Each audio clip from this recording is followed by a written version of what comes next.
3 o'clock in the parking lot. You try and run, I'm gonna track you down. You go to a teacher, it's only gonna get worse. Welcome to the Inland Sports Show. Your leader in sports in the Inland Empire. The Riverside. Now, here are your hosts, Pep Fernandez and Jeff Gorham. I am feeling good. Now, Jeff, I walk into the studio, and normally I'm feeling great, but today I'm really feeling good. It might be the coffee talking, but I'm actually happy to see you and Greg today. I like to see your face, and I can't believe it. Greg, a little bit too. I was walking around today. I got my new shoes on. I got my blue shirt. I'm matching. What'd you buy, the Big Ballers? No. You didn't buy Big Ballers? No, I thought about it, but I don't have that kind of money. So can I tell you something real quick?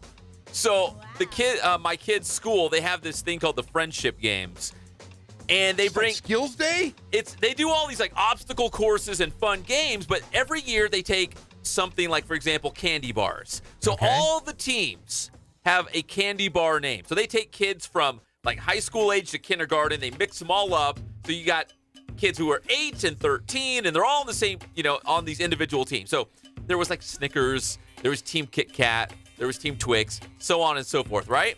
Well, this year, the theme was shoes. Shoes? And my daughter's team was Team Puma. That's cool. I like Puma. Puma's all right. But there was a Big Baller. No. There was Team Big Baller, and I talked to some of the parents, and they said, why did we get the ghetto brand? Oh! That's what the they ghetto said. brand? It's like They were mad. There were two opinions about it. If you were on Team Big Baller at the Friendship Games, either A, what's Big Baller, or B, why did we get Ghetto Big Baller? There was Nike, there was Adidas, there was Vans, there was Team Vans, but no, they were Team Big Baller. So it was either what's Big Baller or, oh man, we got Big Baller. How do we get all ghetto in here? Did they have like Team Uggs, by any chance? No, I don't think there were Uggs. I wish they'd go back to the candy bar thing. You got me all excited. I was thinking like Team Zagnut, Team Chico Stick, Team Bit of Honey, Team Charleston Chew, right? I would take it back to the old school shoes, British Knights. BKs, yeah. No, but you got me thinking about all the old school candy. Now and laters. It didn't have to be old Skittles, Team Jolly Rancher. Oh, remember? And then there was that Cherry Clan or Cherry. Remember those? Cherry Chans. Cherry Clans. Chans. The great, and you had Lemon Heads. Oh yeah, that's great. Yeah, but great Team Spree. The big friendship games though, they went from candy bars to shoes. Kids, Team Kids. Shout out to Team Big Baller out there. You know who you are. Do you remember Jocks? Huh? You don't remember the shoes Jocks? Jocks were a big basketball brand back in the early 80s. Yeah, they were made by Tom McCann. Was that before or after Avia?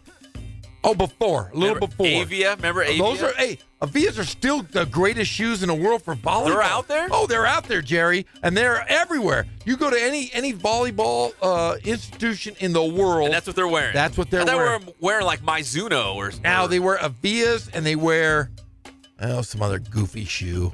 Asics. Yeah, Asics. Oh, Asics. Another one. Yeah, Asics are good. But I think Asics and Avia were the same company at one time. They still might be. I remember wearing Spot-Built shoes. Do you remember Spot-Built? No. Yeah, those were the O.J. Simpson shoes. They were? Yeah, they were called the Juice Mobiles. Oh, I do. Yeah. I do. When I played football, I wore the Juice Mobiles, and I could jump over luggage. Juice Mobiles. I could jump over luggage, and then I would I found myself stalking people. You could always speed away. I could run away really fast. Shoes. Yeah, exactly. and they had the Bronco version. They were really fast. The white Bronco. The white Bronco of the. You're awful. Of the Spot-Built. Well, welcome to the Inland Sports Show on Fox Sports IE 1350 AM. We're brought to you by Spoiled, quick quality oil change. You'll be spoiled by their excellent customer service and great prices. Check them out off of Alessandro Boulevard. Get your oil change and new wiper blades. So let's go to the Inland Sports headlines, Jeff. It's Shohei Ohtani night in America. Shohei's going to be on the bump as the Angels play on the road at Houston. Did you know he's a what was the Terminator? What was he a cyborg? He is a straight cyborg. You look at that guy. Not completely all man. I'm telling you, man, he is still my favorite Angel of all time right now. Of all time? All time, he right just got now. here. No. Getting him back his bags. Hey, I'm a guy half full. Somewhere right now, Wally Joyner is turning in his grave. He passed the late, great Don Baylor. He passed my favorite, the late, great Don Baylor. Now it's Shohei Ohtani, and he's going to put up. About Todd Cruz. Rod Cruz is my favorite first baseman, but I'm telling you right now. Mo Vaughn. No, I JT Snow. JT, no, because he was more of a giant. But no, Tim Salmon, Kingfish. Yeah, they King. Troy scared me. I remember Figgins. I was thinking about Figgins today. Sean Figgins was a great player. He reminds me of Kike Hernandez. Yes. Doesn't he have that same vibe? A rover, a utility man. Today when I was driving in, I was thinking, it's Kike Hernandez is Sean Figgins. The new Sean Figgins. He was one of my favorites. Spell Sean for Sean Figgins. Sean? Nope. Try again. Come on. I thought you said I pride myself on being a smart guy. I remember seeing just Figgins on the back. I couldn't tell you. I know it was weird, but go ahead. Give it to me. Chone. Oh, that's right. Old like Shoney. That's right. I remember that. Remember? But he is like Kike Hernandez. Yeah. Kike Hernandez is like him, I guess I should say. But I mean, back in the old days, but Angels baseball is kind of electric again. You do have the best player in baseball, Mike Trout, who's been the best baseball player of the last 5 years. Nobody better.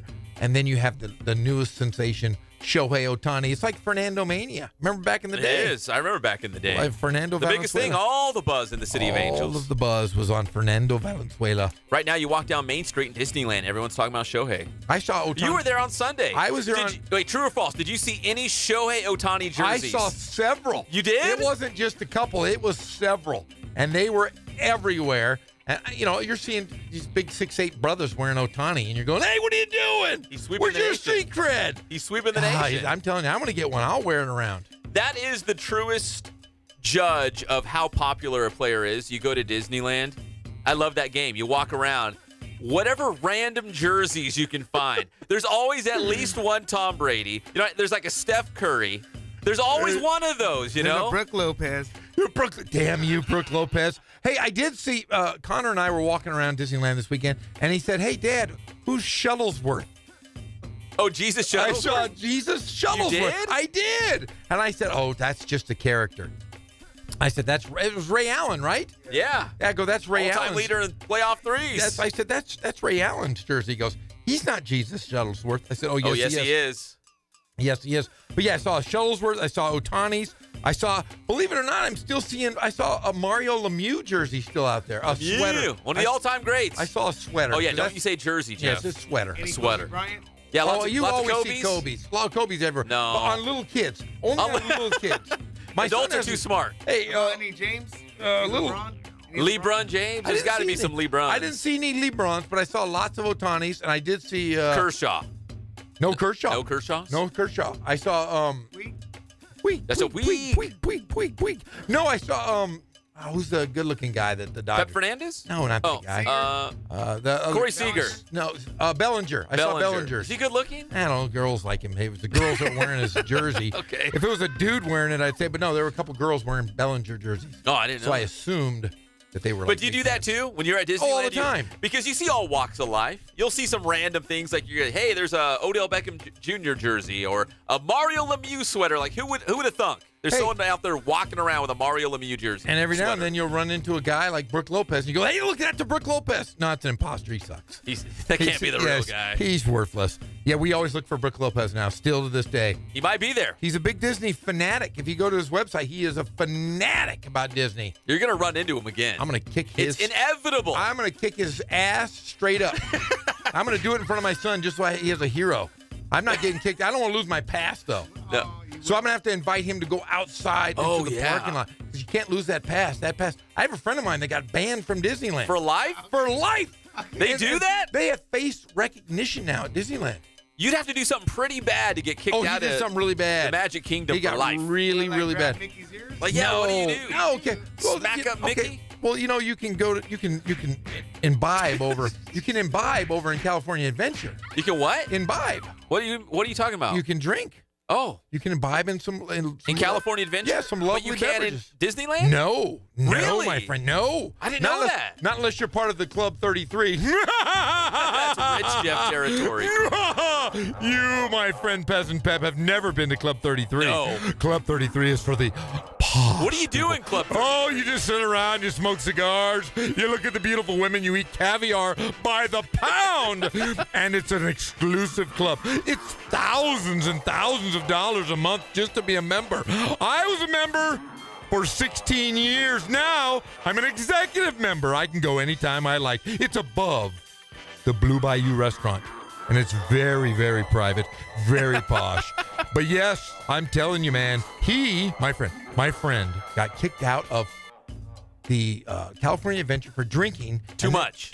And then he went and walked where it said staff only or cast members only. He was breaking in. And I think he might have done something stupid back there, and they arrested him. Do it. They arrested him. Will do it. They took away his pass, and he is banned for life, Jerry. Banned for life.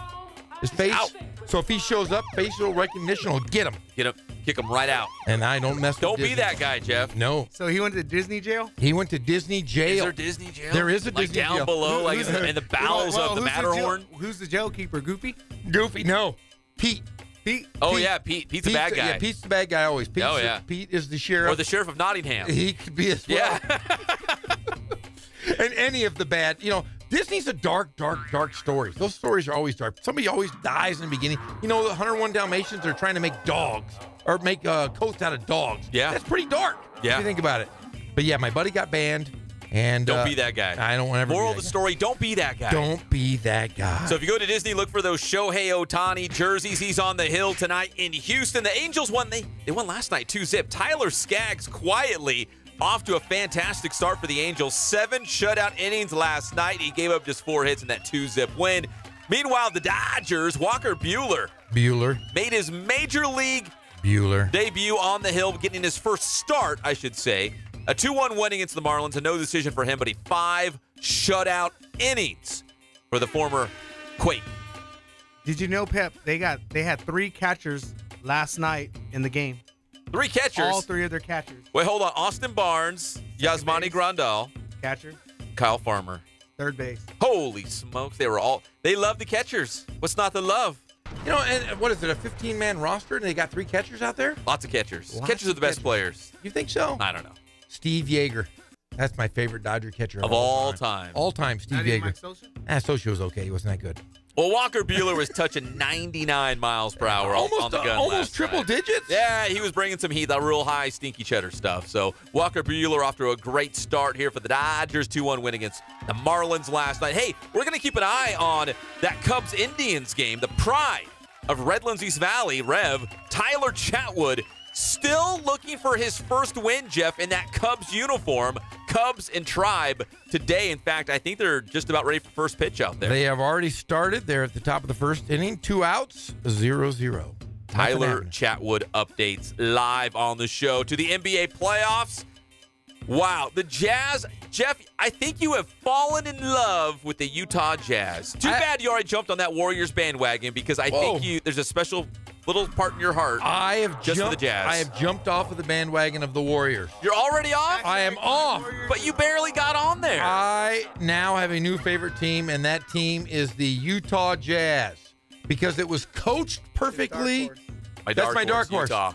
I'll give you that. They're the 5 seed. I'll give you that. Anybody watches that game last night, Donovan Mitchell, Rudy Gobert, Ricky Rubio with his man bun. I'll tell you what, so European. Hey, they strategically took apart the Thunder. They took them apart. I know you love basketball, but I know you really love the Utah Jazz, because I came in the studio and you start breaking it down like X's and O's. I'm not an X's and O's guy. I like talking about the man buns and who's wearing what kind of sneakers. You were breaking it down. You're like, this is why the Jazz are beating the Thunder. Every single time you saw their coach with the greatest hair in the whole world. The great Quinn Snyder, former coach of the Austin Toros. Great hair. He's coaching his players. He's pulling guys aside. He was adjusting to every single thing that the Thunder did. Billy Donovan had no clue how to deal with Donovan Mitchell. They went opposite side. They went opposite side to Russell Westbrook all night long. They ran a high pick and roll, and there was no help from Russell Westbrook, and they took complete advantage of his. Russ doesn't play defense? Well, he was too worried about Ricky Rubio. Because remember, he called him out. Yeah, but like I told you, I said, if Ricky Rubio is going to beat you single-handedly, then you deserve to lose. There's no way in heck you should guard him that much because he's not going to beat you. But Donovan Mitchell puts up 31 points. He's going to beat you every single time if you give him a lane and there's no help side defense.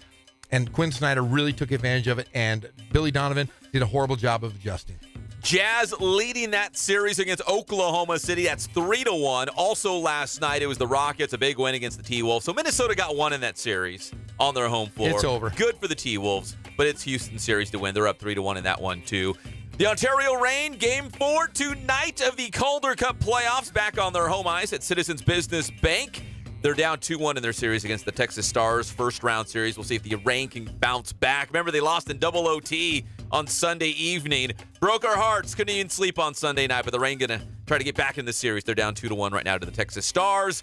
And we got UCR baseball on the diamond at the Plex, taking on the San Diego State Aztecs out there. The Aztecs actually just signed the Cajon shortstop, Devin Lopez. I just saw that. So San Diego State doing some recruiting here out in the IE. And it's always nice seeing San Diego State because I personally, working over there at San Diego State and seeing the beautiful stadium that Tony Gwynn built, actually, it's still a Tony Gwynn team to me. And every time I see San Diego State, a little bit of one of my favorite all-time players, Tony Gwynn, they're going to be at the Plex tonight. Yep. So very excited for that one. Aztecs and Highlanders. The Inland Sports Show is brought to you by our friends at Kin Sporting Goods. More than 40 years in the Inland Empire, taking care of all of your sporting gear needs. Plus Letterman's jackets.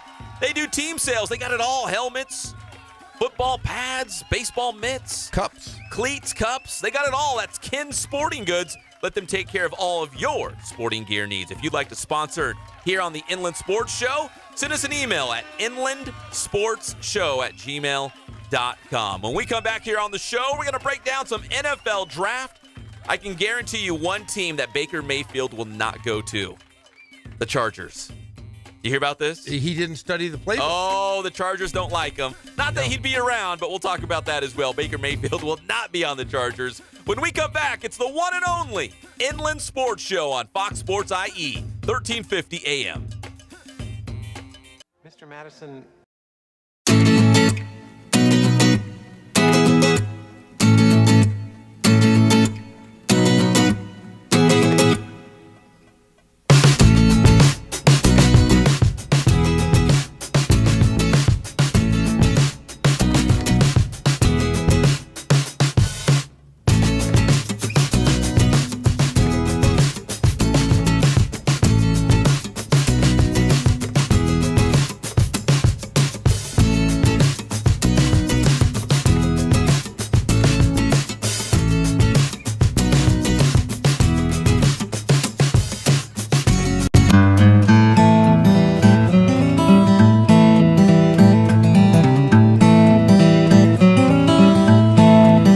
Focus on the customer here.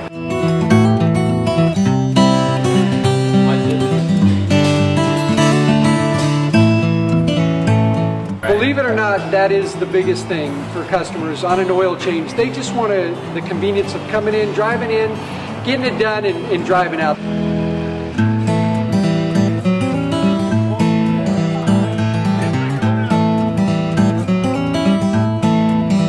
Just greet them, get them going, and they're done in about 10 minutes or so.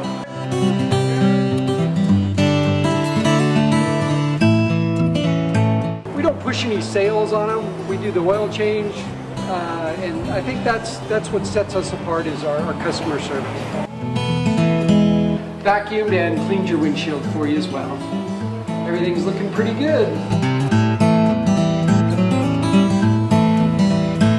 Come into us one time, believe me, we'll spoil you and you'll be ready to come back the next time.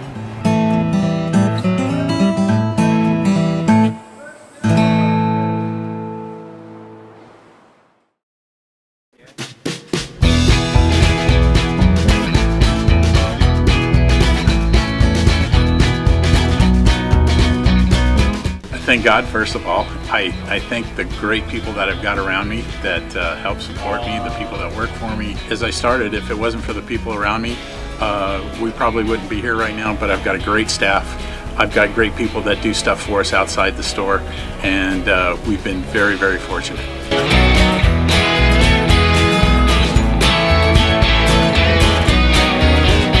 Our service is impeccable, and we just keep trying to get better every year.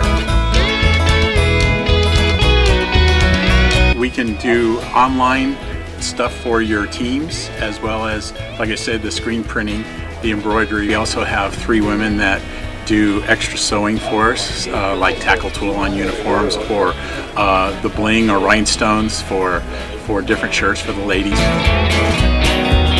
That's why we have certain racks just for certain schools, and the fun about that is that it turns into other schools that may come in here that aren't as close, that we can do stuff for them as well. We've had very, very good customers throughout the years, and it's just been a blast.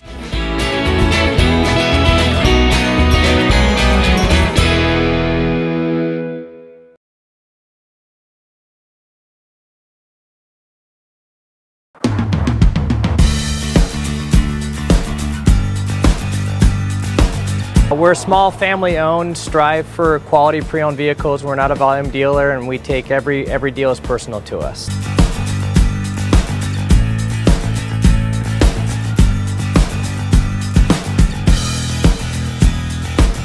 We're a low-stress environment. We're not a pressure sales house. If you want to shop us, you're more than welcome to shop us. We have, like I said, it's competitive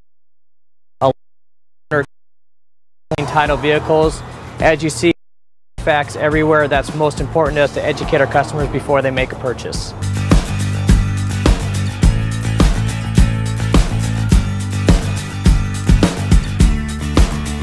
We're right off of Ontario, right off a couple exits off the 15 freeway, off Cajelco, off El Cerrito, and we're right on the main drag going into Dos Logos and the crossings.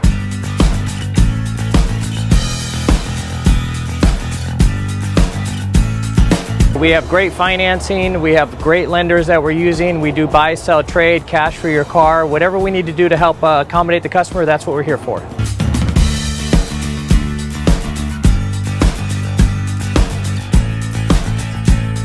We have a little bit of everything. We start at about $69.95 and go all the way up to $100,000. We have Escalades, we have commuters, we have pickup trucks, we have Jeeps, sport utilities, and if we don't have it, our specialty is finding you exactly what you're looking for.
As in Jeff Gorham. Welcome back to the Inland Sports Show on Fox Sports IE, 1350 AM. Jeff, I think I figured it out why I'm feeling so good today. Why? You know, like, Popeye has spinach. I had a huge bowl of oatmeal this morning. Oh. I think if I start off my day every morning with a bowl of oatmeal, I'm going to come in here like a raging bull, crashing through the streets of Pamplona, just running people over like you and Greg. Like a racehorse. Like a racehorse, like a big stallion. There are two things in this world that I will not eat for breakfast. Brussels sprouts? No, I love Brussels sprouts as long as they're not dipped in vinegar like I had the other day, which is gross. Remember I told you, awful. No, for breakfast I won't eat oatmeal and I won't eat eggs. The texture. Oh, that's right. You're not an egg guy. No, and oatmeal's just like paste. So what do you do? Like bacon and eggs, you just get bacon? I just get I'm an all protein guy. Protein. Pep's had breakfast with me. I Yeah. just pile on Lots of meat. lots of meat and taters. taters and big giant things. I like muffins, bread, If you had to eat an egg, I mean, if you had to, like hard-boiled egg. Hard-boiled. No, okay, hard-boiled. No Hard-boiled. scramble? You don't like scramble? No, that's weird. It's just weird. What about egg white? No, I don't. I like the yolk. So You do? Okay. Yeah. So Ugh. we blindfold you and gave you some eggs, different kinds of eggs from over easy. Yeah, I to wouldn't scramble. do it. Nah. You wouldn't do it? You wouldn't do it? No. For If it's- charity? Not for charity. For charity, I would. But yeah, I gotta have some salt on my little hard-boiled egg. I'm gonna really make everybody mad. You know what eggs remind me of? Uh-oh. Because Just snot in a shell. it's a membrane. You know what I mean? It's kind of. just snot in a shell, and you guys are all eating it. It's not snot. Yeah, it's snot in a shell. I love eggs. It's an embryo, but it's I love eggs. Terrible. And I don't like oatmeal because it's like paste. No, Honestly, it's good. No. You like cream of wheat? Yeah, I do. You like do? it, yeah. No, you can't like one without the other. Oh yeah, I can. Oh yeah. Have you ever had shredded wheat? I used to eat shredded wheat. Yes. But did you drink it with milk or eat it with milk? Yeah. No. The original way to do is you pour hot water on it. You heat up a kettle. You put up a big piece of shredded wheat. Okay, in there. Pa. Will you do this around the Yeah. campfire? I No, mean, and you put a little sugar on top, and you pour some hot water on Pa? top of it. I'm telling you, man, that's the way you eat shredded wheat. no. I'm shredded, man. I'm shredded. Yeah. But I won't ever. So you had a big bowl of oatmeal. Did you put anything in it, like brown sugar or that's chocolate? No, it was Raisins? maple and brown sugar. See, I like the I feel smell of it. strong today. My brother used to eat it, and I love the smell, but then I would taste it, and I was like, I'm going to invite you over for dinner, and we're going to have oatmeal and eggs. No, We're I gonna do- have breakfast for dinner. You can do that in the Fernandez house. I love breakfast for dinner. We do it about once every couple weeks, but I got to go pancakes or waffles. Every now and then, throw in some French toast because I make the best French toast in the You world. do? Yeah. What do you Which put? are covered in eggs. Yeah, it's okay. As long as it's not like I can. Yeah, It is. It's covered in eggs, right, Yeah, Greg? but you cook I'm it. no chef over here, but I you know throw that. You put vanilla in milk, and then you pour some sugar on top. It's the best. It's embryos. Oh, stop it. Yeah, that's what you're eating. Snot Jeff. Think in a about, shell. You're Think about eating that. the little chickens when Then- you eat your French The toast. listen to Greg. The next time you eat your world famous French toast, just remind yourself that I won't. snot covered all over your toast. Snot in a shell. That's what you guys are all eating. Welcome back to the Inland Sports Show, Fox Sports IE 1350 AM. We're brought to you by Boost Performance Training. Athletes of all levels, they all go to Boost Performance Training in Corona with Coach Ray Bass. From golf, lacrosse, football, track, everything, they all go to Boost, from youth to college to the pros. Boost Performance Training, that's boosttrainingsystems.com. Check out the strength and speed class, and that first one is always free. Let's talk about the NFL draft, Jeff. It's coming up on Thursday. I love this week, all the speculation. I'm ready. But I'm tired of all the mock drafts. You know, mock draft 2.0, 3.0, our final mock draft before the draft. Tired of it. I just want the draft now at this point. The Browns are going number one, and all signs point to Sam Darnold, but Browns are going to the Super Bowl, baby. you call when 30 years from now? About a half an hour ago. Oh. Hey, oh. So the Browns are picking number one. It looks like they're going to take Sam Darnold, but there's reports now they're still in play for the great Baker Mayfield. As well they should. Yeah, but he's kind of a risk. I wouldn't go with him number one. There's too many moving variables with Baker Mayfield. You're crazy. You are absolutely crazy. He is the most NFL-ready quarterback right now going into this draft. Do you know why? Why? Because he absolutely destroyed that Ohio State professional defense. And Sam earlier this year. Darnold didn't. I'll give you that. Sam Darnold did not in the bowl game. Baker Mayfield has played a total of 48 college games. The guy is a true stud. Jeff, if you were going to describe me in one word, what would it be? Short. No! I got my Nikes on today, and I ate my oatmeal. I'm almost 6 5'9". feet. No, try again. What's the one word that you would use to describe me? Crafty. Okay, I'm a short, crafty guy. Okay, try one more. I don't know. Versatile. I'm also that. No, I'm safe. I'm cautious. Yeah, you are. I always play it safe. I don't live life in the fast lane. You don't step in cracks. I don't step on the cracks. Hey, I don't live a very glamorous life. I always take the safe bet. I never do anything wild. I go home at night and I eat oatmeal. That's my life. So if I'm the Browns, I do the safe pick. The safe cautious pick.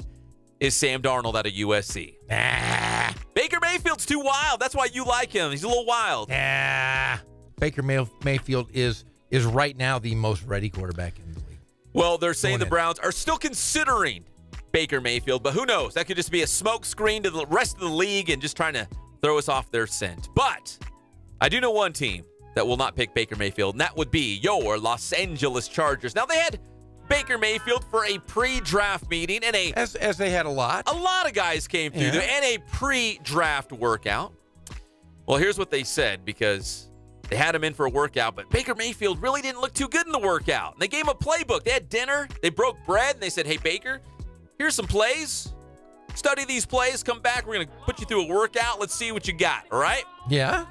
Here's what Baker Mayfield had to say after an underwhelming workout with the Chargers. He said, quote, I didn't look at their playbook as much as I should have.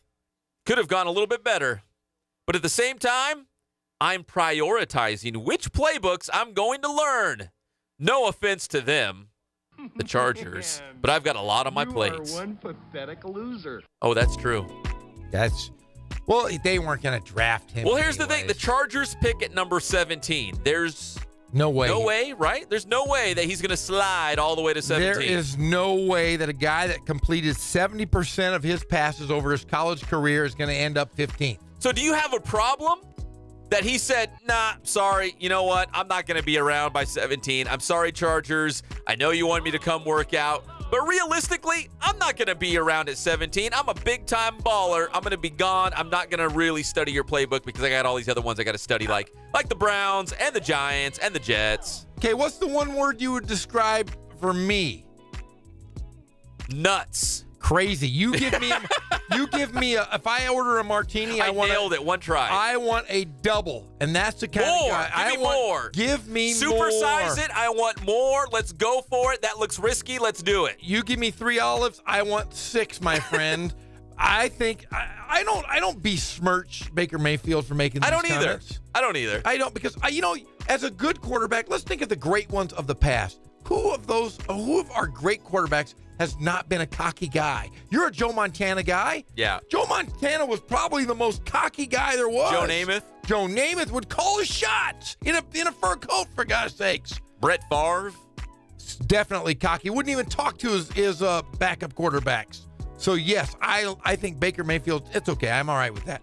But he's rough around the edges. I love that. If you like just the safe and cautious pick, it's going to be Sam Darnold. Sam Darnold. You know what you get. He's a nice guy. Everybody loves him. I'm also a Josh Rosen fan. You are? I think the world of him. I think he's a stud. I think he's athletic. He's daring. He's brash. People say, he's from one of the wealthiest families in America at one time. I don't care. People have held that against him. The guy works hard. He's exactly who he is. You look in the mirror, that's Josh Rosen. He looks himself in the mirror, he's okay with it. I'm fine with him. I know that he had some questionable times at UCLA with his teammates, but this is professional. He's gonna learn. He was a 17, 18-year-old kid. Did you ever have a little blow-up pool in your dorm room and take a little swim? Did you see that? He did that. Hey, he had his mom shipped him a spa. Why would you not put it in your room? Hell yes. That's a real Baker Mayfield move, You're man. darn right. If my mom sent me one of those portable spas, I'd had 2-3 ladies in there, and I would have been drinking my Kool-Aid. Because you are risky. You're nuts. Like to come over and study tonight. That's exactly. But I'm safe. I am cautious. I want to know what I'm getting into. I don't like surprises. I want Sam Darnold if I'm the Browns at number 1. Okay. It's a safe bet. I'm safe, man. That's I'm super safe. That's a pep. I would go Baker Mayfield. I'm the guy. Or Josh Rosen. I poke my head out the window in the morning. I'm like, ooh, it might rain today. I better grab my umbrella. And Jeff's like, I'm wearing flip-flops. Let's do this. That's Jeff. Exactly me. But here's what the Chargers GM, Tom Telesco, had to say about Baker Mayfield, because they said, Mr. Telesco, Baker Mayfield had a very underwhelming workout with the Chargers. He admitted that he didn't really study the playbook because, no offense, I've got a lot on my plate. I'm Baker Mayfield. So Tom Telesco turned that around, and he said, quote, I'm probably not prepared to comment on that. My plate's pretty full. No offense. So he turned it around. He's not wasting his time on Baker Mayfield. No. As well they're they not going to should. get it. They're not going to get him anyways. No, they pick at number 17 in the first round. Baker should be gone, right? I mean, we saw Yeah, Aaron he'll be gone. Rodgers slide all the way to 24 to the Packers, but in Yeah, years he's gone. past. But I don't see a scenario where that happens this year. They need a new. They need an outside corner. I don't see them going for a quarterback. They can get a backup. Phillip Rivers is what, 36? Yes. He'll be good. I mean, look at Tom Brady. Come on, right? Phillip Rivers. He's got the bolo tie. He still looks good. He looks like a youngster. He's got some years in him. Get a backup. Get a guy like Hoyer in there to back him up. You'll be fine. Hoyer. They need to work on those cornerbacks. That's what the Chargers are missing. You know who they got rid of? Our guy Sorensen. He was the backup for a little bit. The guy from Colton High School. That's right. Sorensen. Colton. Then they. What's up, Colton? We got you. Oh, we got you. Yeah, I mean that's the Chargers don't need a quarterback. They're not gonna draft one. So Hey, speaking of Colton, real quick, you know what I was thinking about all the way on the drive in? hubcaps. I was thinking about Hub City. No, Hub that's City. true. It's definitely true because Cullen's sitting over here. I guess when I told him to go roam the streets of Colton and go door to door to find out what their favorite Major League Baseball team, I was dead serious. But he's sitting right here. I guess He didn't do anything. No, I guess he is the worst intern of all time. He used to be good. He's terrible. But he's lazy and shiftless. But here's what I was thinking: if you could go door to door, what is the population of Colton? 60,000, 70,000, maybe more. I bet you 90% of the people that live in Colton love the Dodgers. And I bet you 90% of the people in Colton wouldn't answer the door if Colton went up or Cullen went up there. They'd look through the little peephole and go, "I'm not going to answer that but door." He's got his Dia de los Muertos Ontario Reign shirt on. They might open it for him. Nah. They'll open it. He's got Dia de los Muertos. As long as he's not wearing a tie and riding a bike, they'll be good. Nah, there's no way. There may be a small pocket of Cubs fans for the great Kid Hubbs who went to Colton High School, but that's it. Dude, nobody's answering the door for a kid that's wearing shorts and black church socks. Get church away. socks and deck shoes. He's got black socks on and deck shoes and shorts. There's no way in hell anybody's answer the door of that guy. Is that a fashion no-no, Jeff? That's a fashion. Get the hell out of here. But he walked in and I thought, you know what? He's kind of dressed like you. No, I look really preppy Don't you today. got those shoes? Those are like the Ellen DeGeneres Nikes. Yeah, they are, but mine would be powder blue. I'm at least, But you're like a khaki short guy, Dia de los Muertos kind of guy. You know, I'm definitely a Diaz de la Muertos. That look is like on the boat. That's like a boat look, Hey, right? he's swapping my decks. He's going to come on over on the weekend because, anytime I'm on a boat, I have to drive it. Cullen can be my deckhand. Hey, catch my fish. Maybe your first mate? He is my first mate. He's like Gilligan. He's Mini Gilligan. I love him. I'll hook you up with Marianne later on. He's going off to do some play-by-play baseball, so we got to rib him while we can. We've only got him, Where's he 2 going? weeks, 3 weeks? He's going to North Dakota. You know what their state slogan is? There ain't squat here. I was going to say No, the bad word. The land of gluten. The land of gluten. It's on their quarters, I think. The land in the land of wheat and gluten. Lots of gluten. Oh, what a dummy. When we come back here on the Inland Sports Show, we'll talk a little UCR baseball. We got Ghazal Hassan in the house, also the voice of CIF football on Riverside TV. What, Jeff? It's my partner on Riverside TV, and I will say this. Yes. Every time he'll call me or I call him on my phone in my car, it's Ghazal Hassan, right? It's just Geisel Hazen. Incoming call from Geisel Hazen. Hey! Wait, hold on. Does it say... Yes, I got... He's fancy. Yes, I got fancy. So when I call you, does it say Pep or Love Machine? It says Love Machine. Every time. Bingo! I knew it did. Every time, yes, no joke. Every time Pep calls my car, it'll say incoming call from the Love Machine, because that's his pet name from his wife. Why did I say no? It's not. That's what you told Carla. That's what I told your wife. And so she put it in the car. So, yeah. So now anytime you call, it's an incoming call from the I was Love like, what's Machine. the funniest little nickname I can come up with? And for whatever reason, the first thing that popped in my mind, Love Machine. Love Machine. Yeah. I don't know why that. I regret that. Smetty Smet always says, "Hey, how's LM doing?" LM. Love Machine. It's wrong. It's my own fault though. I made my own bed. Now I have to lay in it. You definitely. I would own that one. That's a great name, is it not? No, it's awful. That's a great one, Love Machine. When we come back, we'll talk UCR baseball and the latest on the NBA playoffs. You're listening to your favorite show. It's the Inland Sports Show on Fox Sports IE, 1350 AM. You give her my test. You give her the door test. Before you get out of the car, you lock both doors.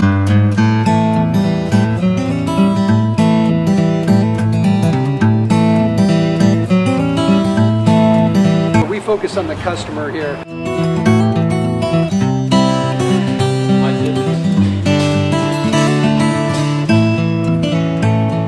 Believe it or not, that is the biggest thing for customers on an oil change. They just want the convenience of coming in, driving in, getting it done, and driving out.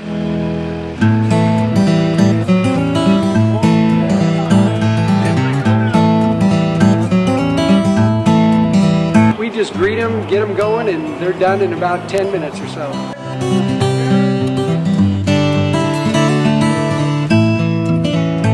We don't push any sales on them. We do the oil change, and I think that's what sets us apart is our customer service. Vacuumed and cleaned your windshield for you as well. Everything's looking pretty good. You come into us one time, believe me, we'll spoil you and you'll be ready to come back the next time.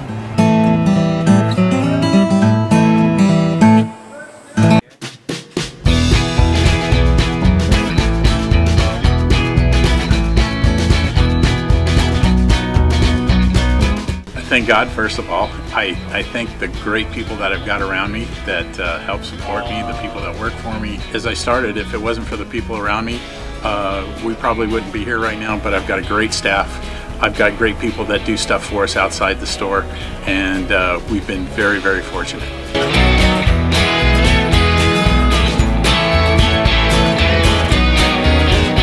Our service is impeccable, and we just keep trying to get better every year. We can do online stuff for your teams, as well as, like I said, the screen printing, the embroidery. We also have 3 women that do extra sewing for us, like tackle tool on uniforms, or the bling or rhinestones for different shirts for the ladies. That's why we have certain racks just for certain schools, and the fun about that is that it turns into other schools that may come in here that aren't as close, that we can do stuff for them as well. We've had very, very good customers throughout the years, and it's just been a blast.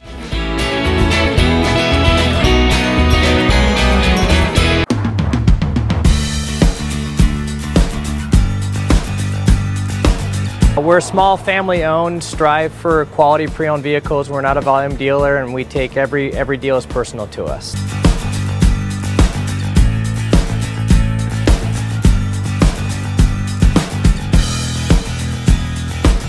We're a low-stress environment. We're not a pressure sales house. If you want to shop us, you're more than welcome to shop us. We have, like I said, great rates, competitive financing, a lot of one-owner, clean Carfax, clean title vehicles. As you see, we have Carfax everywhere. That's most important to us, to educate our customers before they make a purchase.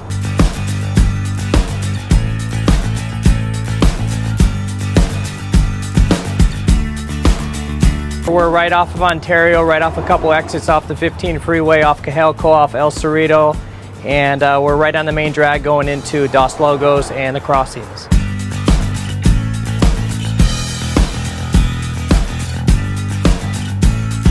We have great financing, we have great lenders that we're using. We do buy, sell, trade, cash for your car. Whatever we need to do to help accommodate the customer, that's what we're here for.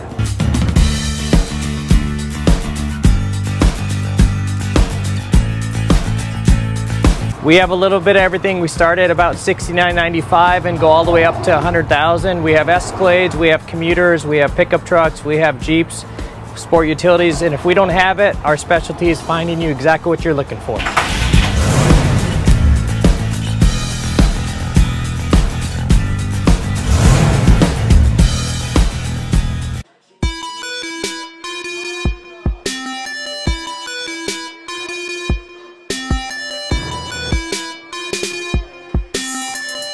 I played once upon a time at Centennial High School. I was actually on the first ever CIF championship team back in 2000, and then my senior year we won it again.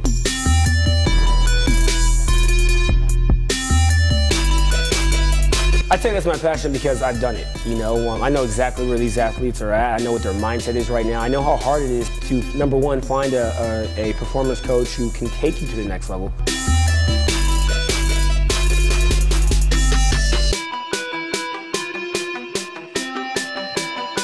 What sets us apart has to be, you know, how we work with our athletes and what we know.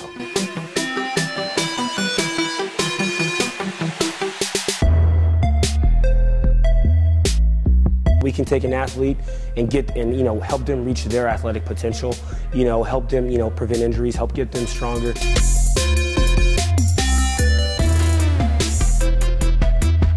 I know every single athlete who steps into this gym. I know exactly where they're at, and I'm going to progress them every week. If you're not getting results, then, what's it about? We're going to deliver something that's measurable, in terms of speed, power, strength, agility.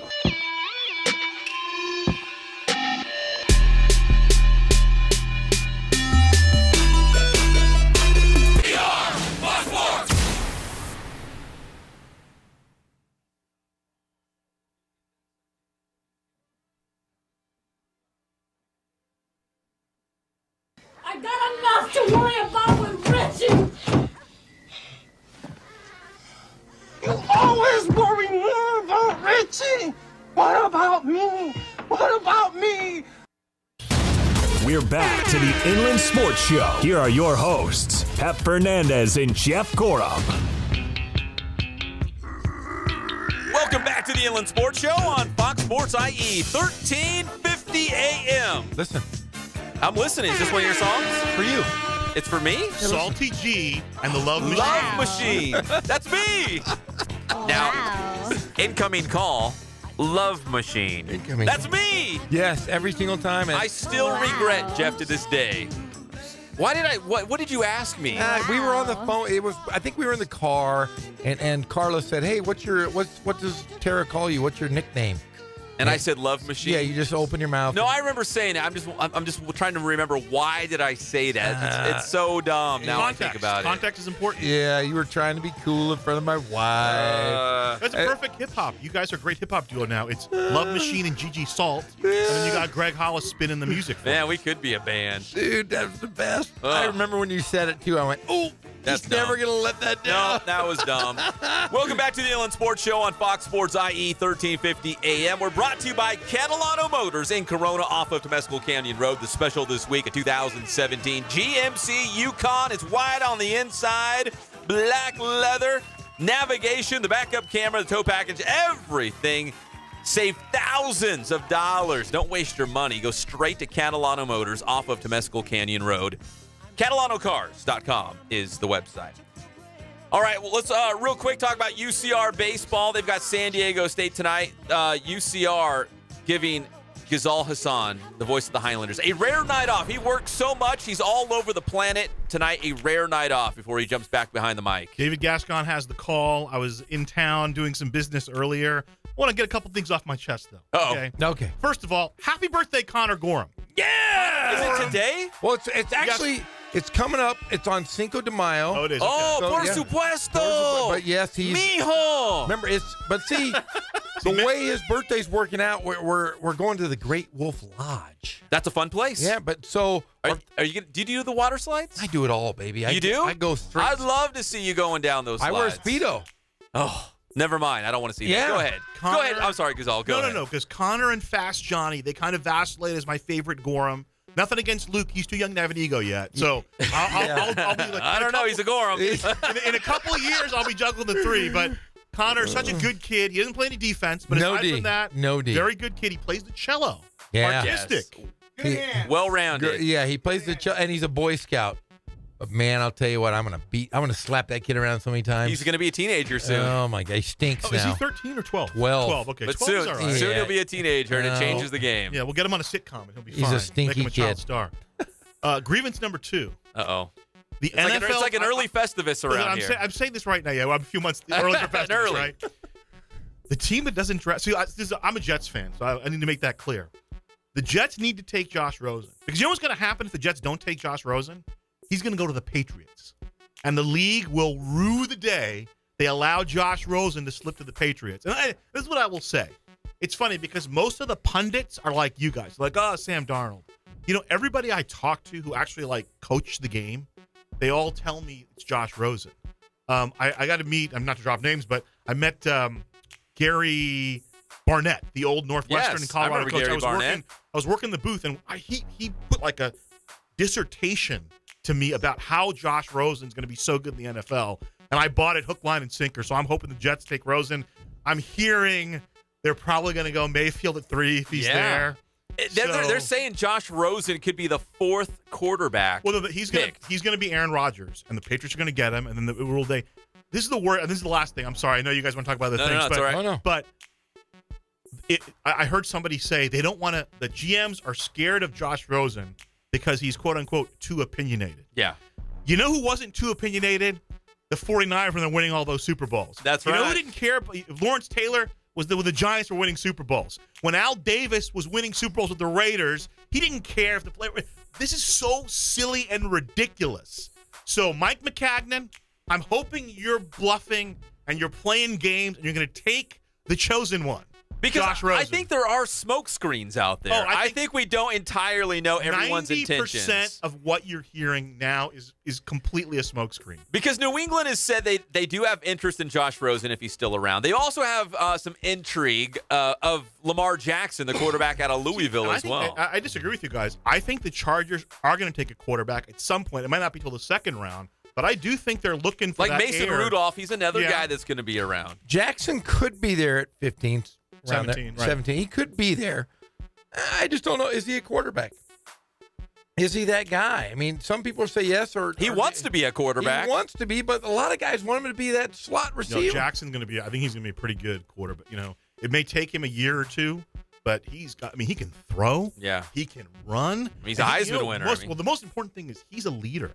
Because, Louisville doesn't have talent the way Alabama and USC have talent. He's like the only guy I know on Louisville. Well, I mean, they have athletes, but it's really about buy-in with a team like that. And they were good. While he was there, it wasn't just that he was good. The team won a lot of games. So, Gazal, I know you had a big meeting with Riverside TV, right? You do high school football coverage? Football. I'm excited about high school football. We got the new, I know he hates the name, that new Rain Cross. Oh, yeah, the Rain Cross Conference. Yeah. Dumbest What do we thing got? ever. The Ivy League, the Sun Belt, and the Inland Valley. Inland Valley, yeah. So it's funny. I was looking at schedules the other night, and we were trying to figure some things out. But excited about football. And then before we get to UCR baseball, I do want to, one thing about the NBA playoffs is I'm all about the Pelicans.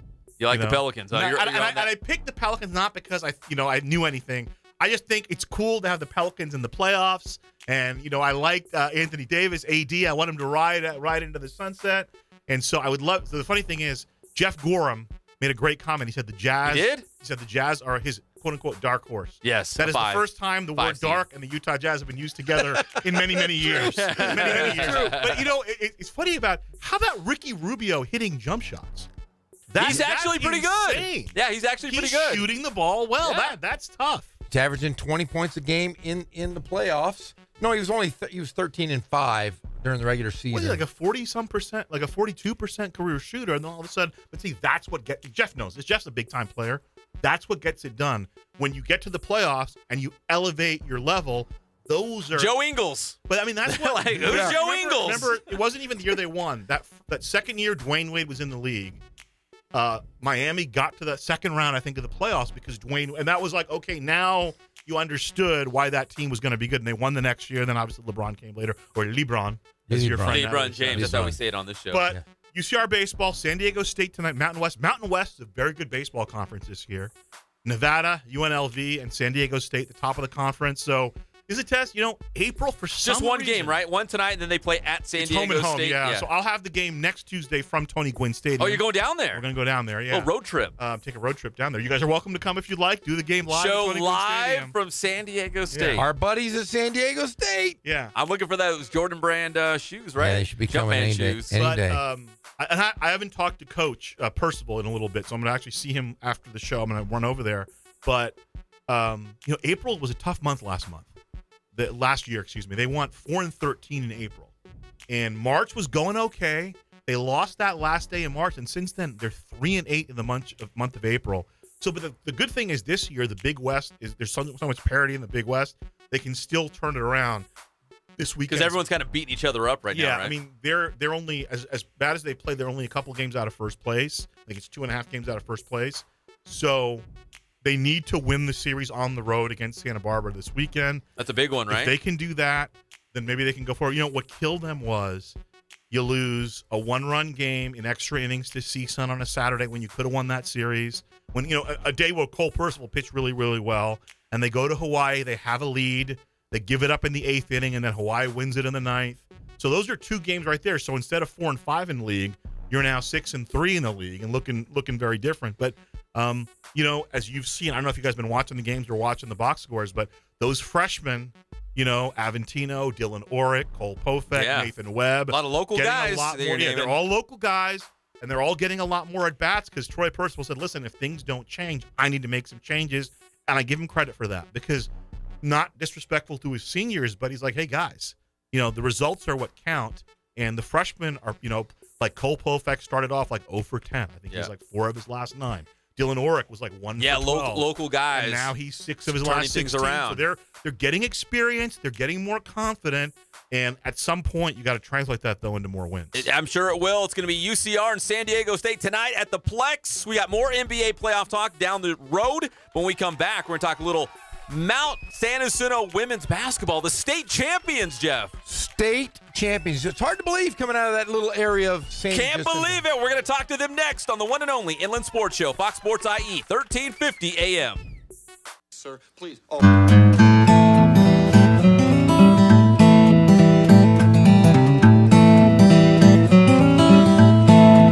We focus on the customer here.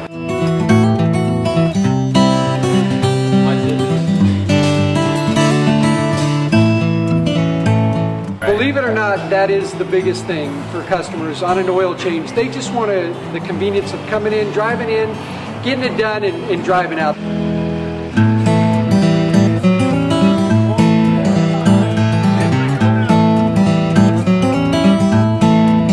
We just greet them, get them going, and they're done in about 10 minutes or so.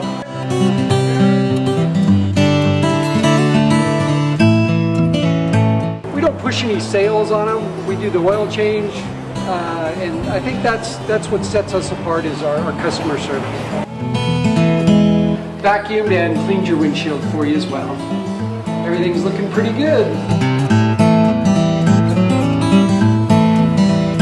You come into us one time, believe me, we'll spoil you and you'll be ready to come back the next time.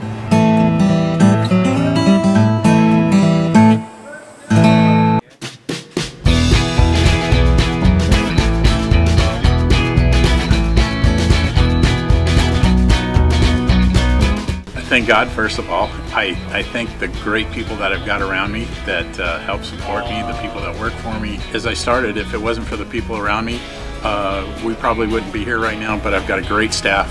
I've got great people that do stuff for us outside the store, and we've been very, very fortunate.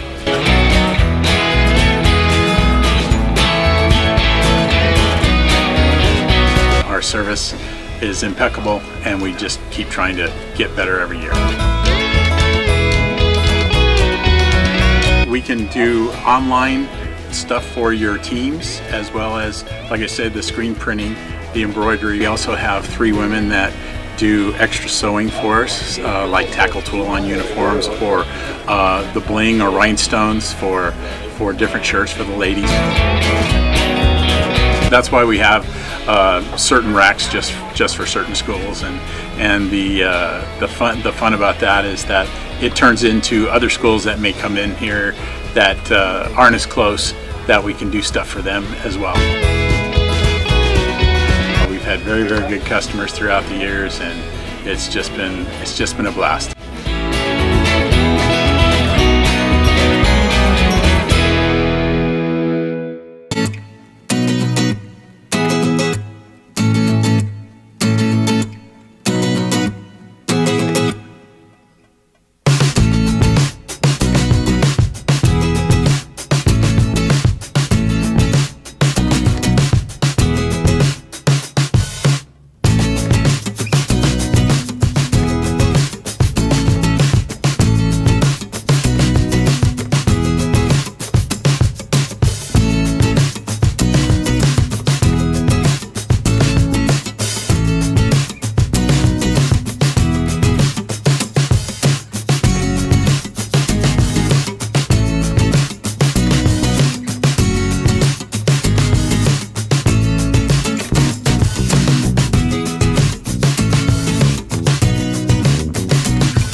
sign, and the name is in like bright blue neon lights with like purple outline. And this name is just so bright and so sharp that the sign, it just blows up because the name is just so powerful. We're back to the Inland Sports Show. Here are your hosts, Pep Fernandez and Jeff Gorham. Welcome back to the Inland Sports Show on Fox Sports IE, 1350 AM. We're brought to you by our good friends at Spoiled Quick Quality Oil Change. Right now, we want to spend a couple minutes and talk a little Mount San Jacinto women's basketball because they are the state champions, and they've got a couple star players going to Cal Baptist, Jeff. Hey, they got players going everywhere, and I've known this guy when he was the men's coach at College of the Desert. I was over at RCC. We spent some time against one another. The great Coach Chris Mozga. You guys go way back. Hey, Coach Mozga, welcome to the show. How are you? I'm doing good, fellas. How you guys doing today?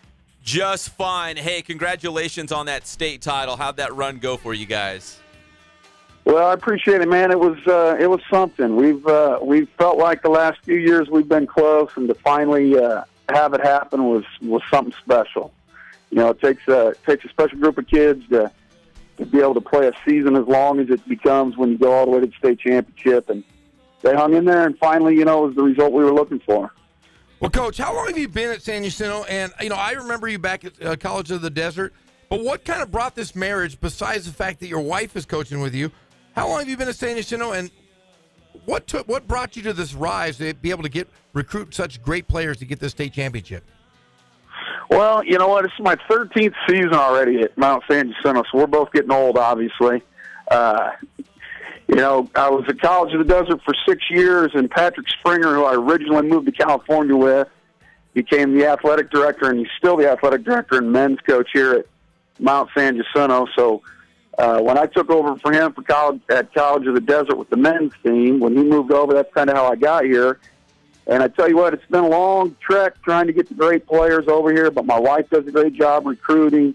I've had some good assistants in the past. This year, Robert Morrow was with us, helped us get some kids, and there's plenty of great basketball players in the Inland Empire, and we just got to show them what the opportunities at Mount San Jacinto are. Finally, the right mix of kids from San Jacinto, kids from Riverside, all came together at the same time, man, and it was special.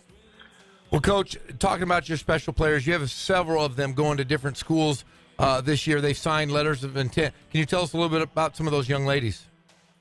Yeah, Brittany Thomas, who, to my knowledge, and I'm pretty sure I'm right, is the first women's junior college basketball player in California to be a two-time Southern California Player of the Year.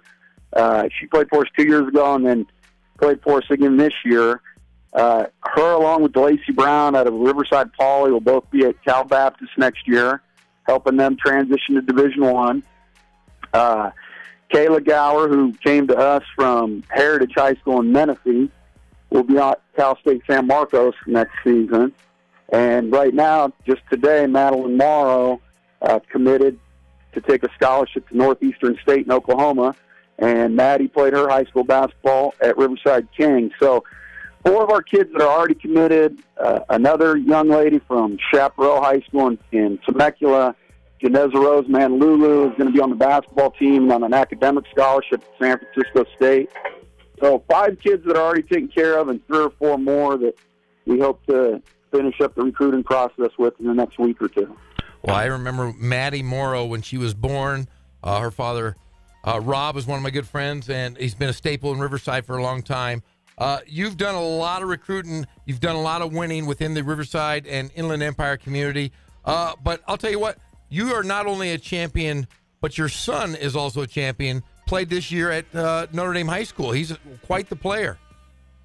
Yeah, man, that was a lot of fun, and I want to congratulate Coach Robinson and everything they did this year, and for him winning all his various Coach of the Year awards. Can't even keep track. Every day on Twitter, he's winning another Coach of the Year award, and it's well-deserved, man, because he did a great job with those young guys, and they had a lot of fun, and I couldn't be happier with Anton's experience playing for Coach Robinson and being at Notre Dame, and now the pressure's on the guy to do it again next year, right? Because he's got a bunch of guys coming back, too. So, Coach Robinson's got a lot to live up to next year. Well, my big question is, who's going to have the biggest ring in the house? Is it going to be Anton?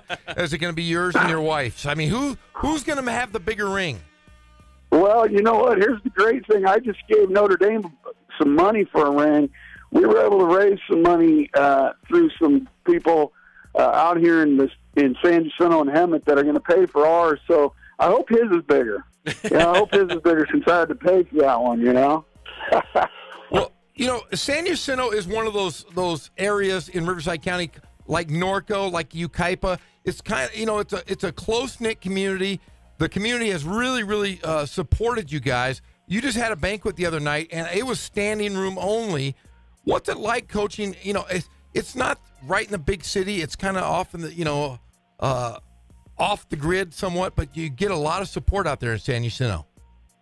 Yeah, there's obviously the only negative part is the distance. Sometimes people that don't get out of Riverside or San Bernardino very far think we're way out there.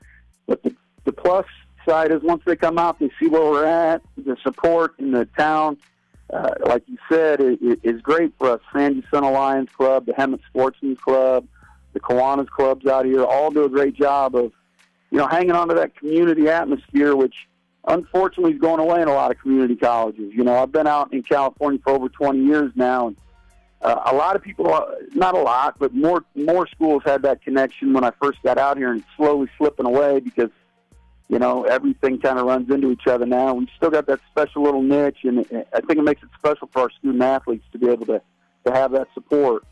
Well, and, I want to thank all those people. Well, yeah, there's been a long tradition. I remember Coach Chambers and then Coach Springer, and now you yourself and your wife, you guys are running a great program out at San Jacinto. There's always been a great support system for the athletics at San Jacinto. Yeah, and Coach Chambers, man, he was one of those guys you're talking about that was at the banquet Sunday night. We appreciate him and all the support he's given us since we got here. And, it's just kind of snowballed from there. When you got great people around you and the schools behind you, it makes it a little easier to have some success.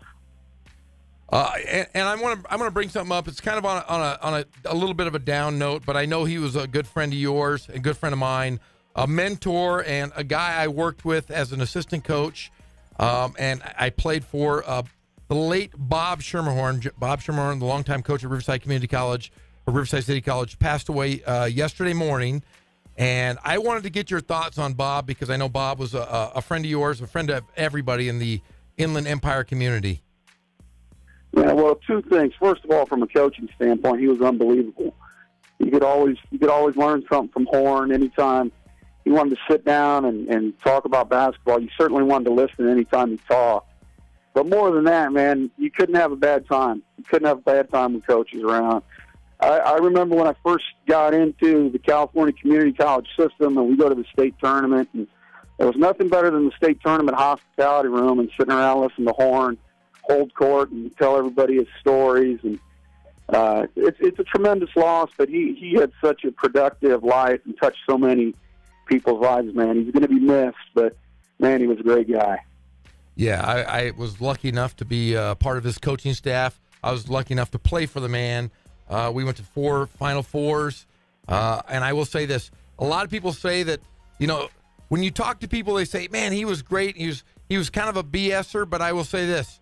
The best thing you could say about him, he was the best storyteller I ever knew, and one of the most genuine men I ever had a chance to get to know. So, yep, I agree with that 100%, man. 100%. So, Coach, I just want to tell you, I think the entire Inland Empire community is proud of you, proud of your young ladies for winning the state championship, and we wish you nothing but the best in the future, and I'm sure you're going to have this thing going for several years to come. Hey, guys, thanks a lot for having me on, and thank you guys for everything you're doing for inland sports, high schools, local colleges, man. It's great. We need more guys like you out there. All right, thank you, Coach Mozga. We appreciate it. All right, good day, folks. Thanks, Coach. All right, that's Coach Chris Mozga, head women's basketball coach out there at Mount San Jacinto College. Good dude, state champions, sending the local gals to colleges 4 years, including 2 to Cal Baptist University. So CBU's collecting some of the great MSJC players, including one who's one of the all-time greats, leader in points, rebounds, all the good stuff. So. Two-time Southern California State Player of the Year, or Southern California Player of the Year out of the JC. Only person to ever do so. Coach Mozga's got that program really going in the right direction. He was a longtime coach at College of the Desert with the men's program. Had a chance to, hang out with him several times. He and his wife have it going on pretty well over there. Well, I would love to talk MSJC hoops forever, but we've got breaking news on the Inland Sports Show. We do. Right now. Remember I told you all those old headlines about Tom Brady? Brady's brother? Oh, will Tom Brady play again? There's a rift between Brady and the Patriots. He might not come back. He's not coming back. So all those things I said, it's fake news. It's a non-story. Don't click on that. They just want clicks. It's clickbait. Don't do it. Oh. Well, the same applied for Rob Gronkowski. And Gronk is coming back. Breaking news. He has come out and said, what are you guys talking about? Of course I'm coming back. So just like Tom Brady, if you clicked on that story, don't do it. It's fake news. It's a non-story. Gronk, officially, it's breaking news. It just happened. It's trending on Twitter right now. He's coming back.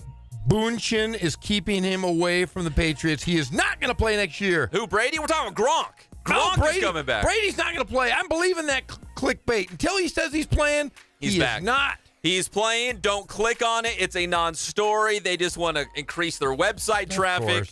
So Gronk had to come out and say, well, yeah, I'm playing next season. Because all these people want to, stir things up. They write these stories. Oh, Gronk's hanging out on a party boat on a lake in Texas, and he's not even concerned about football. I don't think he's going to play next year.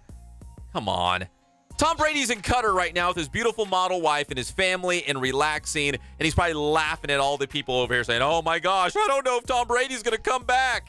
They're going to bring in Josh Rosen, like our guy Gazal just Well, that said. might be the case, but even with that said, even Tom Brady's agent had to come out because again, Tom Brady's in Qatar. He's hanging out with Gisele Bündchen. Like he's not gonna take the time to do interviews. His agent had to come out and said, yeah, of course Tom's playing next year. You guys take those stories down. Clickbait. Fake news. If you remember, his agent did say that he was going to play beyond, even next year. Beyond his contract. So his contract is up after the year after next. So not even next year or the year after. It's a ploy. It's a ploy to get one last contract.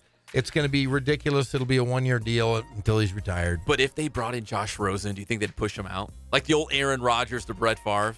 Or even Tom Brady to Drew Bledsoe? You know what I mean? Like if you bring someone young in, they've got some talent, push him out. If he doesn't perform, then yes. I mean, but he's going to. We saw that's what we thought was with Eli Manning, but Eli Manning didn't have an offensive line to protect him. And so they all blamed him and used him as a scapegoat. Geno Smith's going to save that team. Yeah, he was going to. Yeah, that's what they said.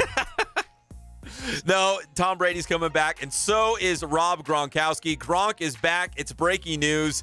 It's just sad he had to actually come out and address it and say, I'm back. But everyone speculates. Yes. Kind of like we run wild on Kawhi Leonard because he doesn't talk. Kawhi Leonard, is he still around? Oh, he's around. In fact, we got a story about Kawhi Leonard later in the show. Is he still in the NBA? I believe he's still in the NBA. Oh, I thought he's maybe still he was doing it. I thought maybe he was playing in Europe or something. I haven't heard from him in a long time. Yeah, he's a Riverside guy. Where is he? España. I don't know. Where in the world is Kawhi Leonard? It'd be like the Where's Waldo book. It would be like Where's Jeff with the Wiggles, but Where's Kawhi? I think somebody needs to come up with a children's book, and they put a whole bunch of people, and you got to find Kawhi Leonard. You might be onto something. Yeah, I'm telling you, man. I'm going to do it. I'm going to draw pictures tonight. I'm going to start my own book. Where's Kawhi Leonard? And we will talk more Kawhi Leonard and why he will never be a Laker. Well, maybe at least not next year. We're going to talk about that. This segment's brought to you by Ken's Sporting Goods. When we come back, Tyler Chatwood, he's dealing for the Cubs. He might get his first win in a Cubs uniform.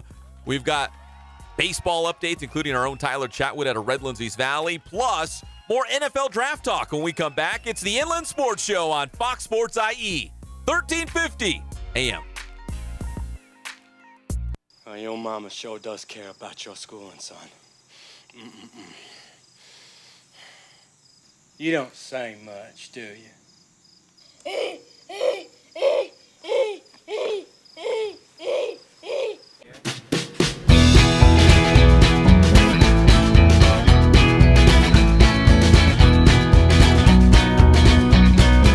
thank God, first of all. I thank the great people that I've got around me that help support me, the people that work for me. As I started, if it wasn't for the people around me, we probably wouldn't be here right now, but I've got a great staff. I've got great people that do stuff for us outside the store, and we've been very, very fortunate.